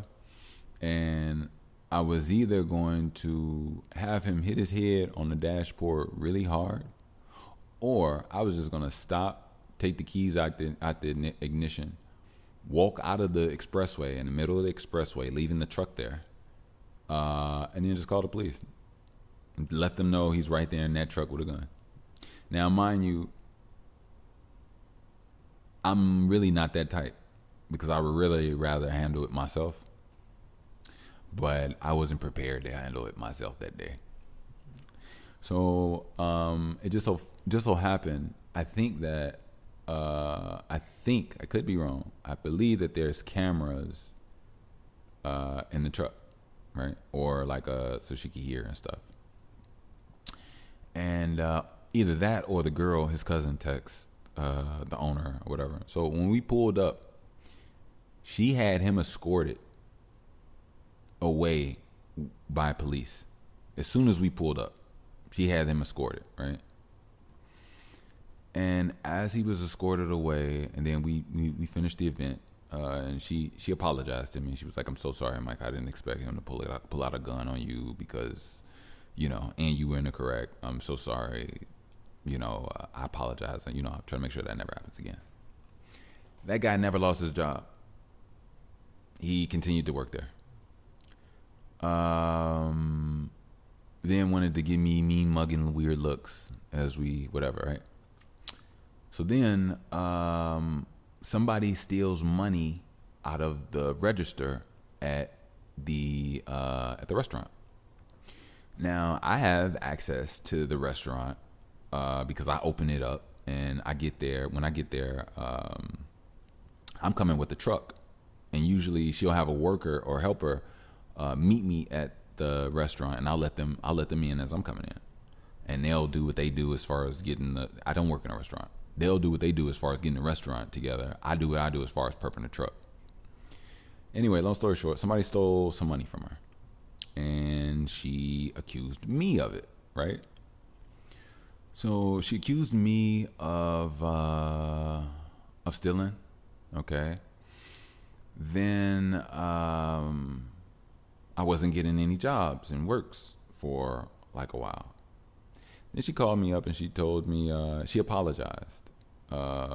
She said she found out who stole what. She found out who it was basically, and she apologized. And I think maybe I did one more event with her, and then she never messed with me again. Right? So I lost a job and I did nothing. Right? Now, one of the reasons I think I also lost a job was because of my pay rate. She didn't want to pay me $20 an hour, you all. Now, mind you, nobody else had a driver's license at your establishment, so I qualified for this job. Number two, if you look at drivers as far as food trucks and things of that nature, they'll tell you they start off at $22 an hour. But if you also look, I didn't just drive. I prepped this truck. I drove this truck. You pay me to drive. I cooked and fried shrimp as well as fries. Not only to mention I stacked and packed everything in the truck, I also did orders, meaning I processed card payments, took cash, made change, talked to the people. And don't get me wrong, I'm a people person. I loved it. But let's talk about the reality is, I'm not a cashier. You all left me at the truck a few times to go mingle and talk to other people that y'all know. I'm here to do work. You all are females trying to mingle and share shit with other people and see and show your ass off. I don't care about none of that. I care about what we're here for. This food truck, handling this business, and being respectful. That's the only thing I cared about. I wasn't really I wasn't trying to flirt with nobody. I wasn't trying to look at ass and this. If it was something that walked past, cool. Maybe a glance, if that. But we went to some cool events and some really cool events. Oh my God. I could tell you all about this other situation. Oh my God. But anyway, I'm not going to go there. But, oh my God. The devil been really trying to attack me. It's just been crazy. But yeah. She didn't want to pay me. And like I said, she was already getting a great deal. You know, I mean, you get a person that show up on work, wants to work, is respectful, not stealing from you, and does their job. But yet you let that person go, and the people that like, oh, another thing, that same dude that pulled a gun out on me, his father works there at that restaurant, and his father is the cashier at the restaurant. Tell me when I found out he's pulled this gun out on his father at the job before. This nigga still got a job, still working. Do you understand what I'm telling y'all? Like are y'all processing what I'm saying? This man pulled a gun out on his father before he even got a chance to pull out a gun on me. Meaning the nigga shouldn't even been there. You pulled a gun on your pops. You know, and when I look at life and I see how things work and operate, I do not get it. I do not get it. But you know what I will say? I let go and I let God. Because I will create more turmoil for myself trying to teach these people or give these people a lesson or basically make these people feel pain. And I used to think it that way because now things are different. Now I'm fully awake. Now I'm fully aware. Now I don't mind giving some pain away. If you need it to heal, if you need it to become your better self, because the universe gave me pain to be my better self. And I absorbed it and I became better. But see, the thing is, not everybody takes pain and becomes greater. Most people take pain and are broken down by it and become garbagely weak and nothing. It's the truth. Low vibrational. So, I just realized like there's been a lot of attacks, a lot of BS that I don't control. You know, and a lot of things and people that try to take me out. A lot. You know, and that's only the things that I'm consciously aware of. There's so many thoughts and plans and schemes in people's heads behind their eyes that you never know when people are talking about you. You never know when people are discussing you. But energy doesn't lie. So as long as you focus on yourself, and you strengthen your discernment, you strengthen your electrical spectrum, your magnetism within your body, you'll be able to feel people that do you wrong or have ill intentions. And it's a dirty game out here. It's a dirty world. You all, I'm not gonna lie to you. It's a dirty, dirty world. But I hope you all make it. Real talk. Let me see where we at, man. I was going through it in this pod, and I swear I don't be trying to go through it in the pod, you all. It should be real, man. It should be real. You know, my cousin Brandon taught me how to do a cartwheel, taught me how to do a handstand, and he died before I got a chance to learn a backflip. And I always wanted to learn how to do a backflip. I'm 35 years old now, and I've never done a backflip. I always do it in the most scariest manner, and I've seen people do it effortlessly and flawlessly, and I want to do that. So I'm in shape. I've got myself back up good. So if any of you all got a gym out there, I would love to like get with some trainers, and I would love to learn how to do a backflip. Will I expound past that? Who knows? I don't know. I highly doubt it, but I don't highly doubt it because my daughter's gonna start getting into some things, and she loves gym. She did a split a few days ago, and I was like, whoa, look at you, boo boo. Like, and she loves when, oh my God, she loves me. She loves when I acknowledge her greatness, and I love acknowledging it because it makes me feel great. I'm giving you what you're giving me. You make me feel amazing knowing that I'm your daddy and you're my daughter, and you can do this, and you can do all these things, and like, yeah, it's just crazy. I think I just heard her. But let me check on my boo boo, ironically, and I will be right back. Thank you all. Thank you.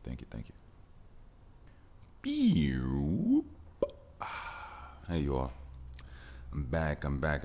So look, I want to say this with you all. First of all, I'm centered. I just want to, almost when I came in, for some reason, I think I'm not a performer by any means, but I think I tried to come in with like, I don't know why I adjusted my energy. I wouldn't try to do that. But welcome back. This here is that by the way, podcast Disio. I wanted to do an update. I actually just got real time with you all. So look, I've been going through a lot of pain lately. A lot. And to be honest, I have clarity now. My clarity was rising, I guess. Maybe others saw it more than I could, but I realize now that I can't be at my home. I can't be where I am with my daughter and her mother. It's not good for my daughter. You know what I mean? I realize that her mother is a demon, a real pure demon. And this person will never stop at trying to tear me down, you know? And I realize that. With me being around just for my daughter's sake, it's still weighing on my daughter, you know? And I realized I just got to get away. And I've been doing a lot of things, but it was very difficult because I'm an at-home father, you know, with my daughter. And no job, no means of like anything outside of it. And on top of that, even if I did, to a degree, I still have my daughter that is right there and needs somebody to take care of her, watch her. And although the person I made her with, we had a plan that we came together with from living our lives and, you know, trying to do it. This person was bathed in fear, and this person's heart was not really even there. And to be honest with you, she never really even loved me. We've been together 9 years, and I told you all a lot of things. Well, maybe I didn't, but a lot of things have happened. And I have been betrayed a lot of times, you all. Yeah. And I would have never thought this would be my life at the age of 35. Honestly, I'm not even gonna lie. If I was in my 20s and somebody told me you'd wait 33 years out of your first kid and even that woman would be a failure, I'd be like, what? Damn. And you're gonna be with her for 9 years. What? Damn. Now, mind you, the 35 and the 9 years are already completed. It's not like you 35 and now you about to do 9 years. No. But what I will say is this. I've learned a lot. And to be honest with you, I needed exactly what happened. I needed exactly the pain. I needed exactly the disappointment. I needed exactly what it was for me to wake up, understand. In this process, I've learned a lot. In this process, I've gained a lot. And in this process, I valued a lot. And what I valued is myself. I used to smoke so much that I couldn't even breathe through my nostrils at night. Now I have panic attacks of getting up and trying to just breathe and clear out my lungs and stuff. And I was smoking so much, you all. You know, um, weed was my savior. Weed was my savior. Rolling up a blunt, rolling up a joint. My bubbler. It wasn't even like rolling up a joint, really. I mean, I would. I didn't have a problem smoking a joint, but yeah. But yeah, I stopped. I stopped smoking. I stopped. I had stopped, and I was just going through a lot with this person. But anyway, I realize now, you all, that I don't have to cry. I don't have to cry. I am leaving. I'm leaving. And I didn't really want to say that here. I would have rather actually have left first. But it was an epiphany of waking up this morning. I just understood so much of what has been going on. And I would not allow my daughter to experience any more. Not one more ounce of it. And to be honest with you all, I'm going to a church, and I'm not even religious. I don't even have a church of my own. But there's a church I've been walking past when I take my daughter to the park. And I'm going to go in there, and I'm going to ask them if they can assist me with a room. And if they know of any job opportunities, I am more than willing. Plus, I am in the process of other job situations and working with things and organizations and programs. So, but more importantly, I'll say this to you all: I probably wouldn't even have to go through all this if I had some money. If I had money, I would be able to get me a place. I'd be able to set up, and I'd be able to work and continue to invest in what I'm doing. And a lot of me would love to be able to ask for donations or ask for this or the support. And to be honest, I might even actually do it. I don't know how it's going to work out. I was going to do it earlier in the pod because I understand the dire that I have to move, I have to leave, But at the same time, I also was looking at God, right? And I see how God wants me to step out on my own and make a move to separate myself from where I am. So that way, when I am blessed, it's my blessing. It's not being taken away and shared and all this other stuff with people that are demons and will do me wrong. It's put into my possession so that my heart, my mind can utilize and choose and move and invest and help and share with people that I know I can and will. And God has been showing me so much lately. You all, it's freaking crazy. But I know that one thing now, God supports me as long as I move. I'll say that one more time. The universe, supports me as I move. God, the universe, is also my higher self. It supports me as I move. If I choose to stay still and stay stagnant, then that's where I choose to stay. You stay right where you are, scared and shaking. But if you don't move, you don't do anything. And I didn't notice that I was scared and not moving and shaking. I was viewing it as something completely different, But when I snapped out of it and I understood that there had to be a change, that there had to be a sacrifice, that I have to step away from my daughter to return to my daughter, everything became so much more clear, And so I'm actually going to since I am homeless essentially. I'm living in a home right now. Don't get me wrong, and I wouldn't even say I'm living in this home, but essentially I am homeless, and I've been homeless for a while. And I'm gonna get out these last few episodes and then truly live that life, and hopefully within the time frame I can get some things going, because I don't know how often, how frequent I'll be able to come back here. I can't pay my phone bill, you all. Phone bill due in 13 days. It's $54. Isn't that crazy? I used to have, all right, so look, I used to be with Sprint, and my phone bill was like $116, $120 a month, right? Then I was going through some really hard times, and then I switched over to, well, no, they went to T-Mobile. I left them and I went to Boost. And I changed and got like a $55 plan. It's funny, now they got like a $25 plan for the same thing. So when I do get some money, I'm still going straight down to that 25. But anyway, yeah, and yeah, I can't afford it. I can't afford it. I can't afford anything right now. But you know what's funny? You know what I can't afford? I can't afford to hurt my daughter anymore. I can't afford to be where I am anymore. I can't afford to continue to go through this BS anymore. That's what I can't afford. I could afford some. It'll come. It'll come. And I'm not saying that out of weakness. I'm saying that out of just like, it'll come. My entire life, I have been guided. I've been protected, and I've gotten money, and I've been okay. So I am going to have that same logic, the same notion, the same mindset. And you know what I know? I know that I'm doing my part. I know that I'm doing my life's purpose. I know that I'm making people smile. I'm making people better.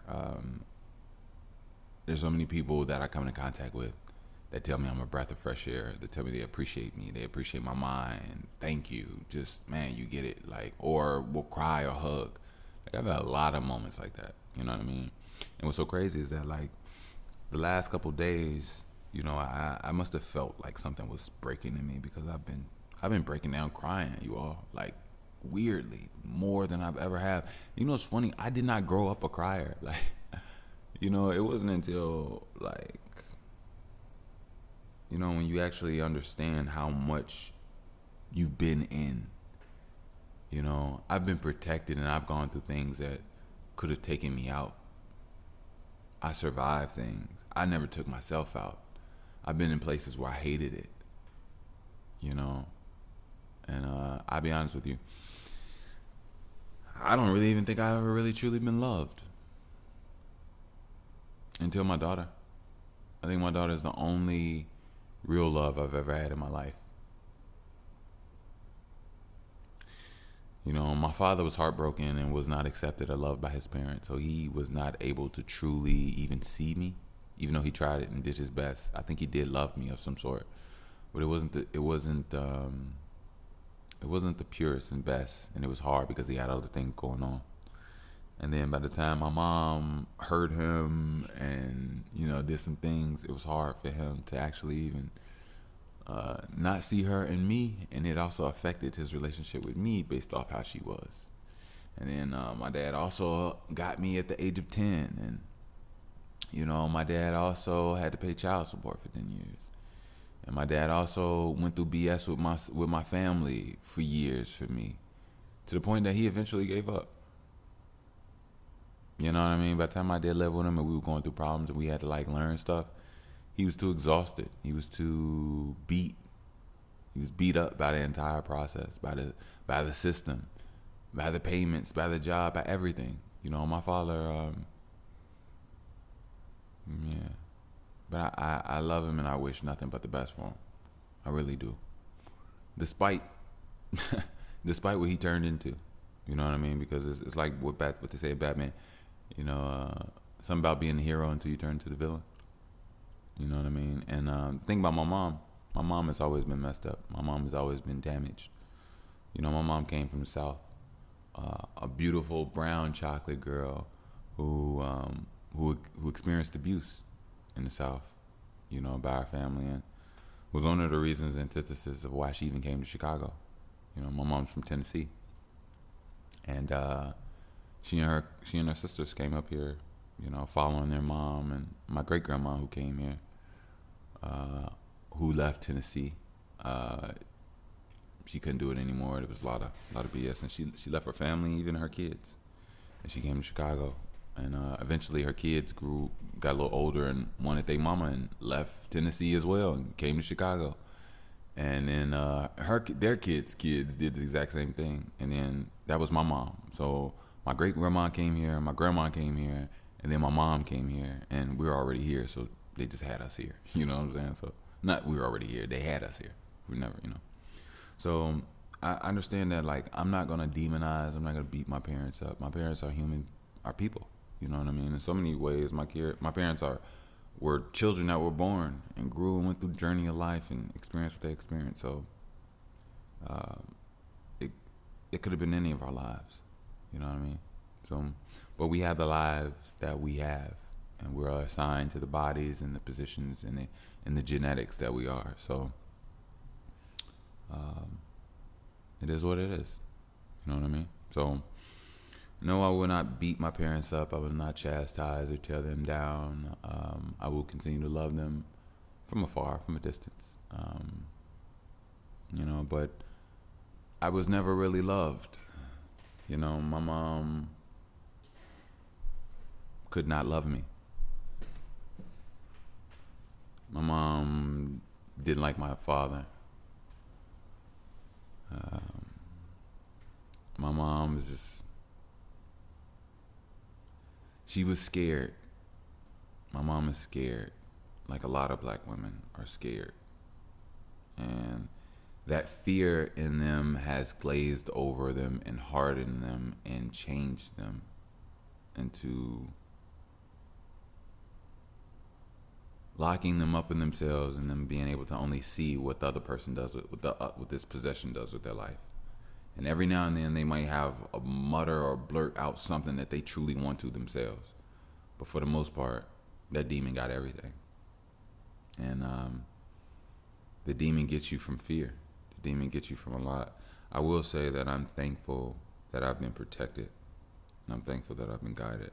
And I wish you all nothing but guidance and protection. And I am completely thankful for the guidance and protection that I've been getting. So I just really wanted to say that because that's really important to me. Really, really, really important to me. So what I want to say is I want to do a special donation, you all. I really do. Because, like, I don't know what's going to happen. I don't. But, you know what's funny? I don't care about not knowing. Because I'll tell you this. Years ago, I didn't know what was going to happen. Years ago, I didn't know I'd make it to my daughter. Years ago, I didn't know. I did not know. But see, the thing is, you all, the problem is not in not knowing. The problem is in not doing. No matter whether you know or not, you still got to do. Now, the thing is, when you know, then you also you know what to do. But if sometimes, you see what I'm saying? So it's a double-edged sword, but at the same time, you have to continue moving. Now think about this. You got to move. Now think about what type of movement you want to do. Do you want to do low vibrational movement? Or do you want to do high vibrational movement? Okay. Do you want to do purposeful movement? Do you want to? All right. So if you go based off those, I guess, credentials, eventually you'll figure out how to move anyway, in a way that you're supposed to move, which will align for the things that you don't even know are happening. And you don't know the things you don't know about. The unknown fears, those things will come into play once you do something on your end that activates those things in play. You know what I mean? So I'm just realizing, like, my life is different. My life is completely different, and I will make it. And things could be scary, but that's okay. It's okay. You know, bravery is being afraid and still doing it sometimes. You know what I mean? Bravery isn't always, I feel no fear in my heart. And then sometimes there is where you feel no discomfort at all. At all. Person or situation. You feel no discomfort. And to be honest, that's why I want to get. And that's what I'm getting. But yeah. So look, if you would like to donate, support the show, you can definitely do so via PayPal, or we can do Zelle. I got Zelle as well. That's crazy. I got Zelle as well. Hey, I might just add that into that. But anyway, if you would like to support, I am more than gracious. You can do so via PayPal at Wickush, Wickush. Again, you can donate via PayPal at Wickush, Wickush. And also, you can donate via Zelle. My email is MICKELB as in boy 41 at gmail.com. So it's Mickleb41 at gmail.com. I'll say that one more time.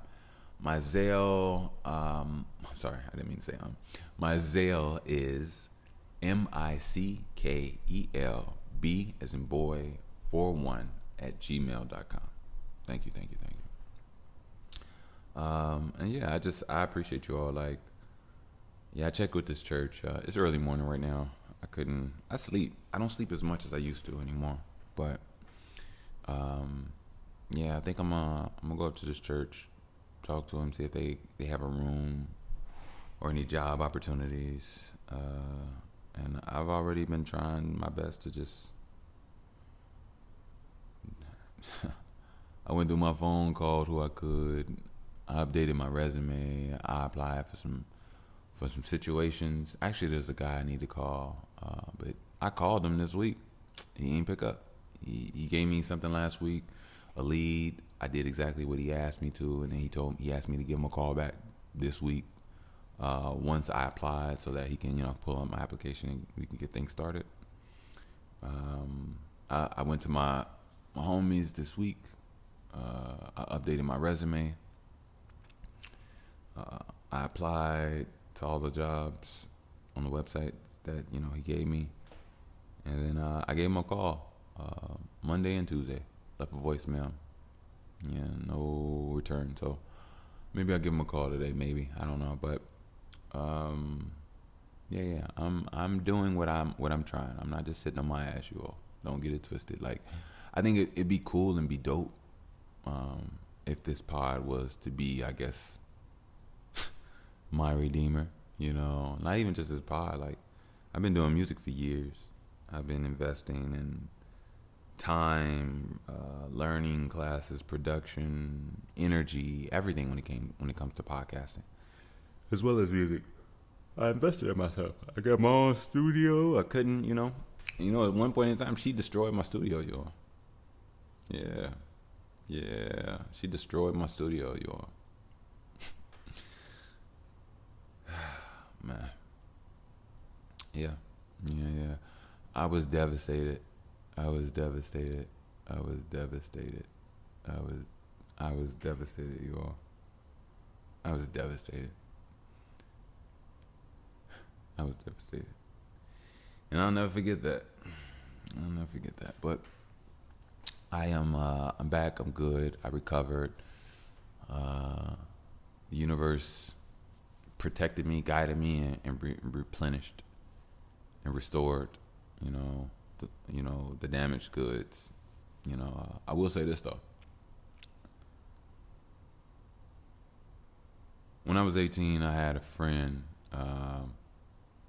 named C Scrambles, who he was an amazing rapper. I used to work at UPS. I'm gonna stop saying I used to work at UPS, and there was a guy there named Jack who needed a ride, and I started to give him a ride. It was on the way to my house, so it wasn't too big of a deal. But anyway, Jack and me would like always hit it off. Like, we were just cool. Like, we both love smoking, and we both like beer. Later on, I figured out, not beer.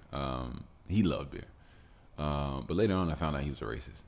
But what was so funny is that he was really good in rapping sometimes. Jack could really rap with me, right? Freestyle. And we would always freestyle in the car with beats and shit. And then he told me about his friend in his neighborhood who he hung out with, who was like really good rapper, right? So me and this dude, we finally met, and we hit it off hard. I'm talking about, we became like best friends. Me and C Scrambles. His name is Chris. Chris was an amazing artist. Wait, do I have any of his music? No, I don't have much of his music now. There's some music he did put on SoundCloud that I was able to listen to back. But look, check this out. So I was working at People's Gas, and I was making a lot of money at the time, right? I'm talking about a lot of money. I made so much money that at like 19, I was able to get a personalized taxi cab that my driver, he actually smoked weed and rolled up weed and brought weed to me, and everything was dope. We would he would pull up, I'd hop in, and then we would go pick up C scrambles. We'd be smoking in the van, and we'd be going on our way to the studio. We at the studio, and we there for 3 hours rapping, just doing our thing, and we did that. We did that because I had my own group label, and I wanted him to be a part of it. And the thing is that he didn't have a means of recording. He didn't have any money to record, and he didn't have a studio. He didn't have a mic. He had nothing. All he had was his passion to want to rap. And then I would come by and I would pick him up. He'd come out, get in the cab, and I pass him the blunt, and we go to the studio and knock out what we do, and then I call up my guy again. He pick us up. We smoke, going back to the crib, and drop him off. You know what I mean? And the thing about the C Scrambles is he died, you all. Yeah. Chris loved to drink. Chris was an alcoholic. Chris was really a boy in pain. I don't want to call Chris an alcoholic. I think that could be wrong. But he did indulge in alcohol, and he indulged in marijuana, and he was a very smart individual.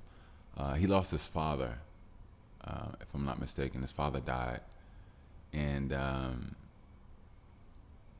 want to say his father and somebody else, his uncle or his cousin. But he was in pain, and he internalized that, and it really bothered him. It really messed him up. And Chris would drink a lot. Chris would be drunk as shit. I'm talking about 2 brain cells left. But unfortunately, he got hit. He was struck by a car in a hit and run at 3 a.m. in the morning in Oak Park by his house. That's where they lived. And he died on the scene. He had a closed casket.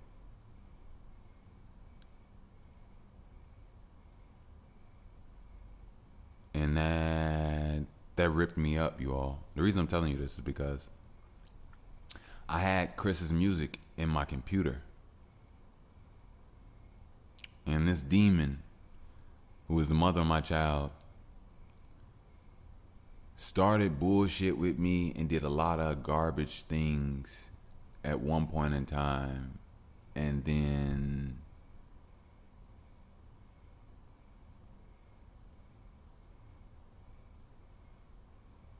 was just wanting to hurt me. And I didn't notice it at the time.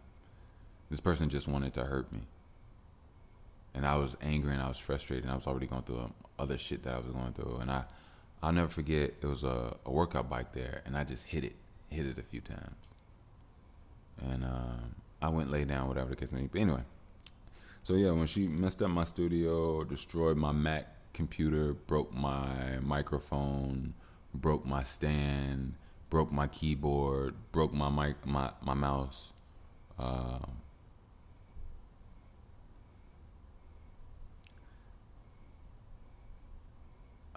Man, oof. Yeah. Basically, my friend's music was gone forever.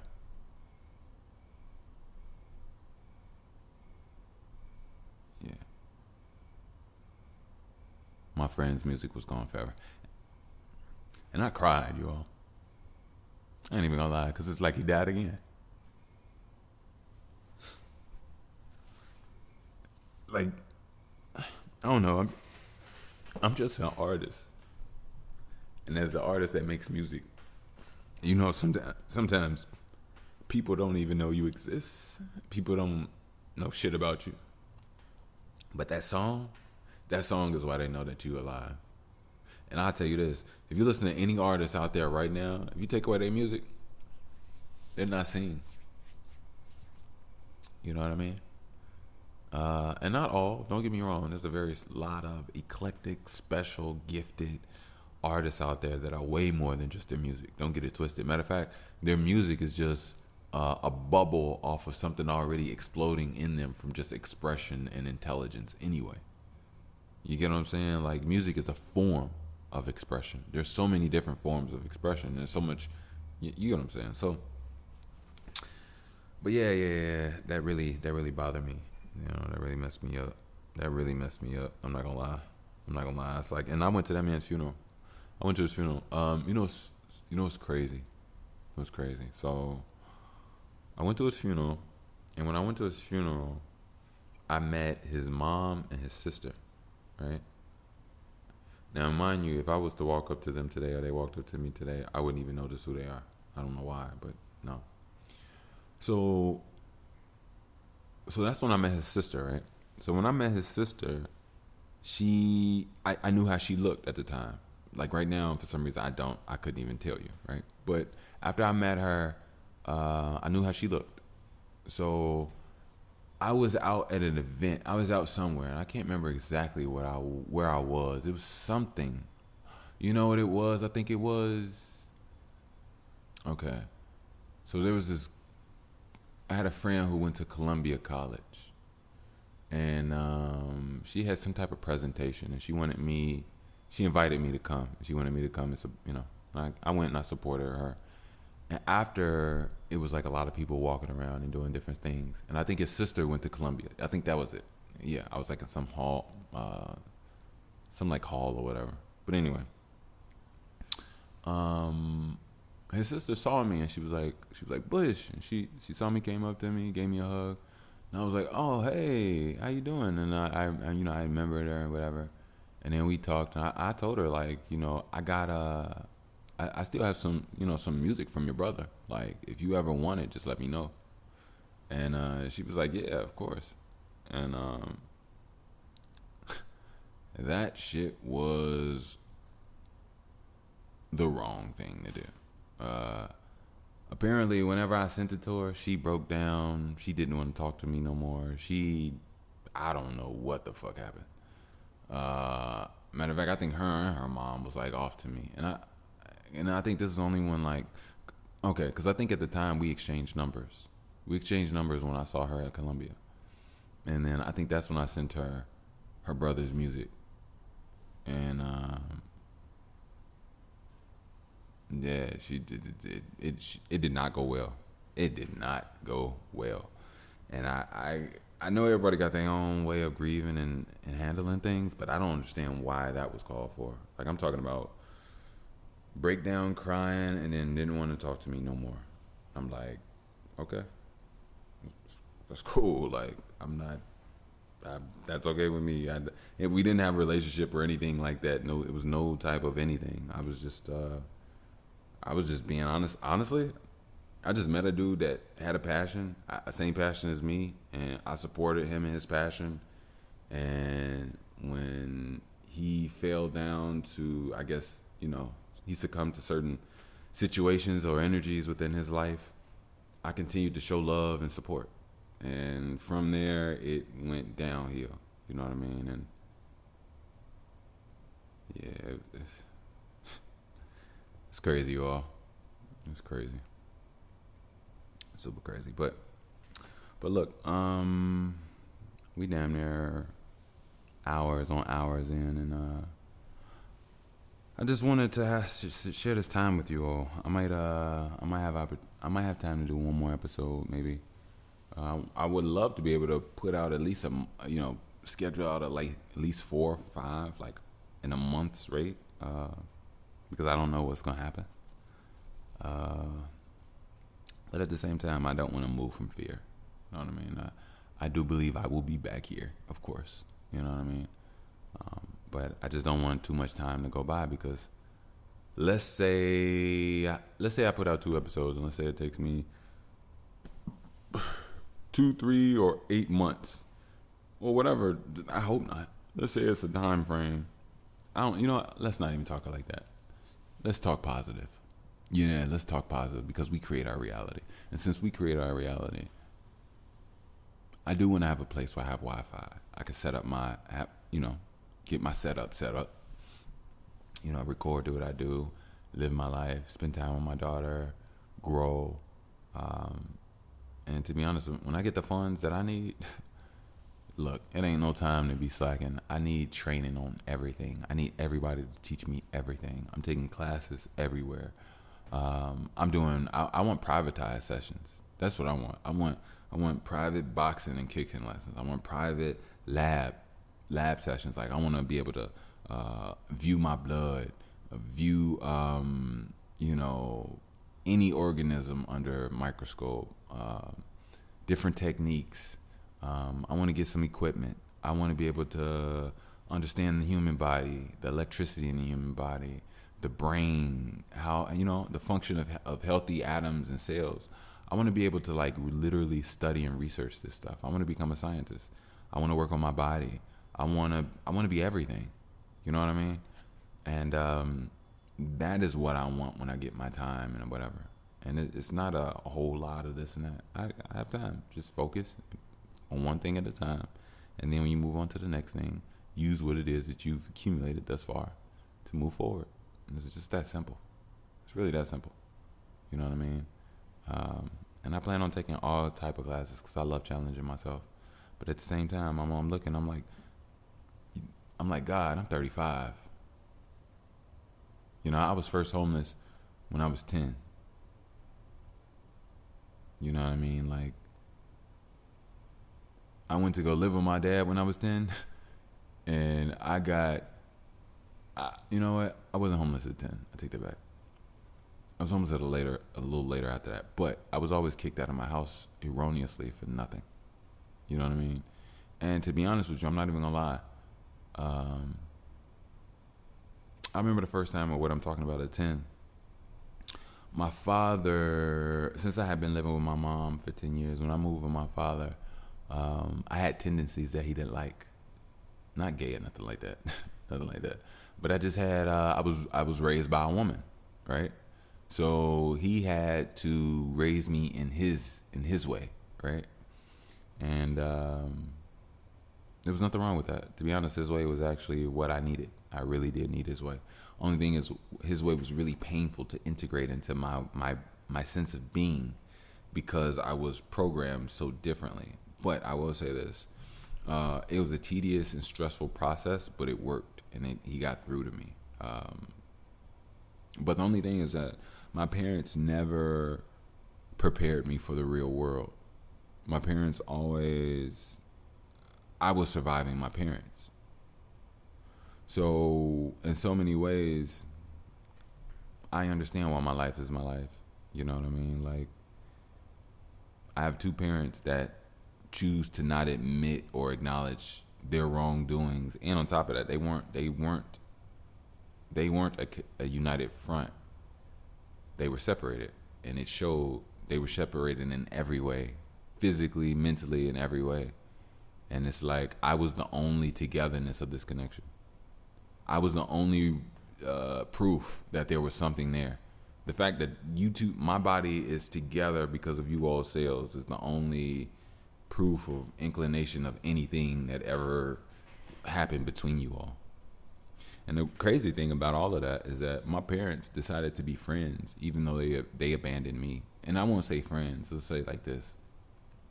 My parents are so narcissistic that even though that they're not with each other, they have the ability to talk on the phone knowing that neither one of them have a relationship with me. Like, you all understand what I'm saying?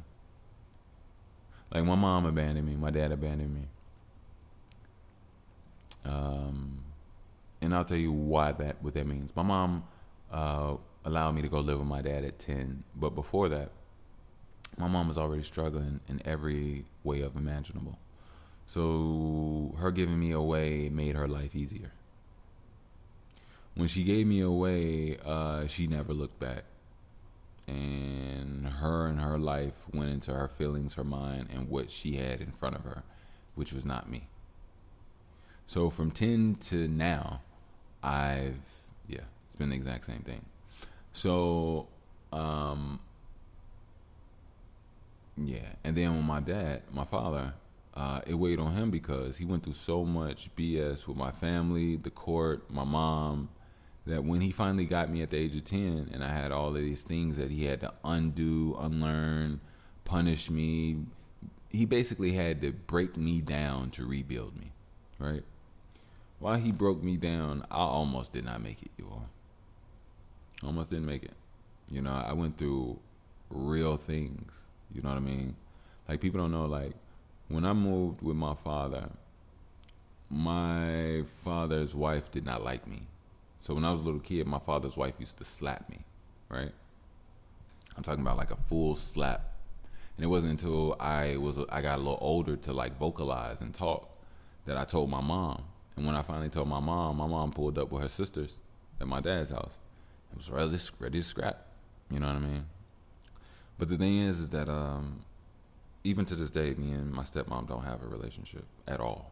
At all. It's zero. Like, never did. Like, she never called me about a goddamn thing.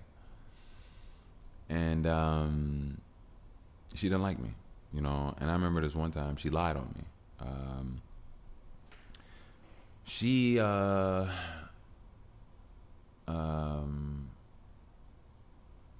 did something, and the light in the bathroom was on. Now, I will admit, I had a really bad habit of leaving lights on in the house.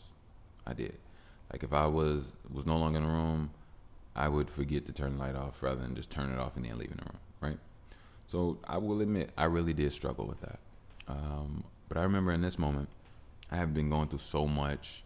And when I say going through so much, I'm talking about exactly that. Like, I had been, you know, he'd been on my ass about leaving lights on and stuff like that, right?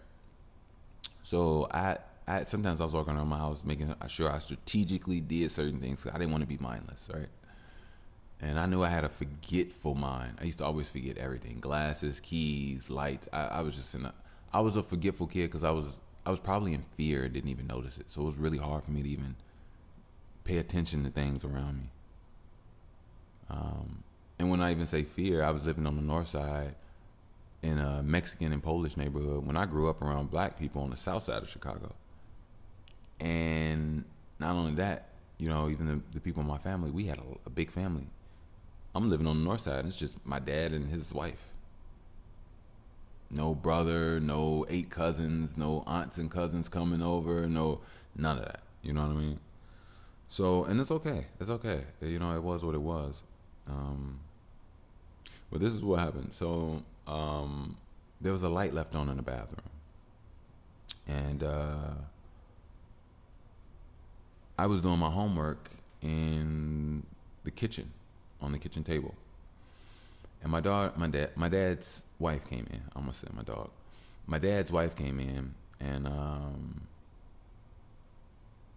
in the kitchen, and she mentioned something about, like, she told me, like, I left the bathroom light on, and I told her, I didn't. I wasn't in there. I didn't leave the light on.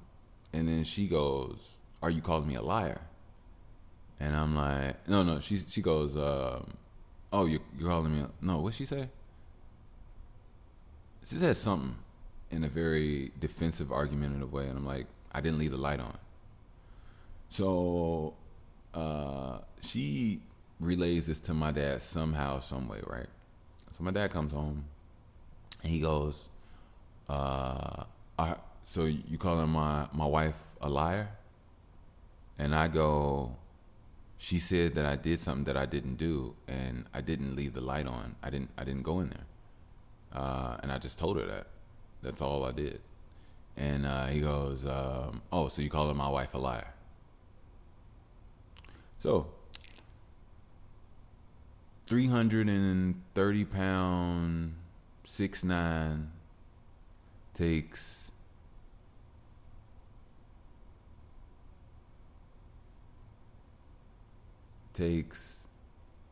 maybe, let's say I'm in 5th grade now. I'm 10 years old, 10 or 11. I'm like 100 pounds, maybe 90, 100 pounds, 100. I'm 10 years old. How much is a 10-year-old weigh? All right, so I'm like 100 pounds, maybe 90. I don't even think I'm 100 pounds, like 90 pounds. Well, I don't know how much a 10-year-old weighs. Anyway, so he takes me to now mind you, when I lived with my dad owned a building. So my dad basically got an indentured servant, right? And what I mean by that is that I worked on the buildings all the time, and I did everything. I think I even told you all some of the stuff. But anyway, so he takes me to the furnace room, and when we go to the furnace room, he's gonna give me a whooping in there, right? But he's gonna beat my ass in there, right? Like a real beating. So he takes me to the furnace room, and as he unlocks the door, has me go in. There's like 3 steps, or to even go down or whatever, right? Now in the furnace room, the ground is completely covered in a brown crystal rust dust, and the reason why is because in the furnace room, we have to bleed. You have to bleed the heater, which is like this. It's basically this valve that you have to release of like a buildup of gook in the actual furnace that has to be removed so that it can burn efficiently and still, heat every apartment, to the max efficiently, basically. So you have to bleed it and take out like the gook and stuff or whatever. So when you do that and you bleed it, it's like a latch or hatch, and then all of it just shoots out. But the thing is, it shoots out on the ground, right? It's like a hot, metallic, red, dirty water, liquid, muddy type stuff, right? So the thing is that I think we have to bleed it like, there's a certain time you would bleed your furnace just so that it continues to run smoothly, right? But the thing is that once you do that multiple times, over time on the ground, it dries up and it becomes a fine, like I said, like a shiny, rustic, red type dust, right? Now, some of it goes into like pebbles, like rocks and stuff, So my dad hits me. And I get a whoop. I can't even remember. It was so fucked up. All I remember is he just whooped the shit out of me. He beat the shit out of me. So look, after the beating, we went back to our apartment, and I had to go to bed. I had to take a shower and go to bed. You all, when I went to the bathroom, and I took my clothes off, and I got in,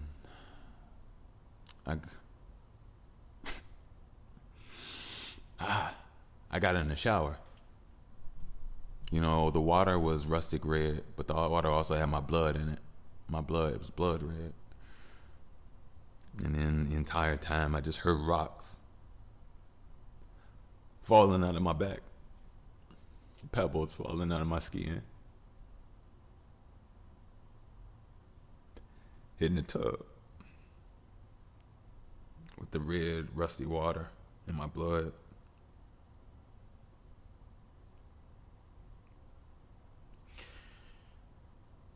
And I just washed myself.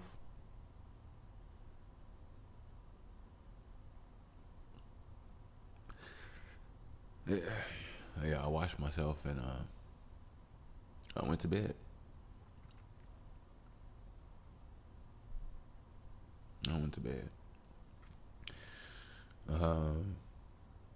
But yeah, I definitely remember a lot of pain in life. I don't even know what made that story out to be. But what I do know is that this, me moving forward, after realizing that my parents couldn't love me and waiting 33 years to pick a person that couldn't love me either. One thing that's important to me is being able to show my daughter an example of love, right? But the thing is, I'm not thirsty to go out and show her love with somebody else, because as much as I would love to be able to show her that and have an example, I'm going to show her love from an internal standpoint first. You know what I mean? I don't know how my father got with a person that couldn't treat his children treat his one child correctly. But I guarantee you, there's not a woman on this planet, that I would allow into my atmosphere or heart that could not accept my daughter, that couldn't love my daughter as if she's me, that couldn't give her the same care. No. If you love me and all of me, that's a part of me. Like, and on top of that, I would never bring an unbalanced child to a woman that is a deserving of more. That in itself, like, don't get me wrong, there's some parents that have some badass kids and still think that they should have love and do other. Nah, you need to go stand over there by yourself with that thing that you created, and y'all would need to do some work on yourselves together. And you're the captain of that ship. You need to make some changes. When you make changes, and that child can make, go through those changes with you, then maybe you can step out here and you can mingle. But don't be trying to mess up other people's lives, and you got unresolved issues in what you're doing, and you come on now, nah. So I don't. So that's a double-edged sword. You know what I'm saying? You just can't, like, you can't throw your bad kids on just anybody just because you want love. Nah, it don't work that way. I'm a very mindful and respectful and reasonable person. Like, but see, the thing is, my daughter is extremely, extremely respectful and extremely amazing. She says thank you. She's very thoughtful. She'll feed you. The only thing about my daughter is that sometimes, every now and then, she'll get tricked by trying to treat me like her mom because that's what she sees her mom do. But outside of that, my daughter is a gorgeous being, highly respectful, very thoughtful, very mindful, very kind. You know what I mean? And I love that about her. I don't want that taken away. So, yeah. But look, I'm going to get out of here. I'm going to go do my day, and I might try my best to get around to maybe one more pod, hopefully. Yeah, I'm gonna have to see if there's an old woman at a church that has a room in the back that she don't mind, and a young man being able to build and get his life together. Because the only thing I want to do is go to work, go to some type of class or training, record my pod, whether there or somebody else somewhere else, most likely in my room. And just work out. I could work out in the backyard with my 20s. You know what I mean? And I can jog around the neighborhood, make my money, and go to sleep, read my books. You know what I mean? Like, and then go visit my daughter whenever I get opportunity. You know what I mean? Because something has to give and something will change. So, meanwhile, I'm going to get out of here. I love you all, and thank you for listening. You all have been amazing, and I'll be honest with you. I'd be alone if it wasn't for you. Peace.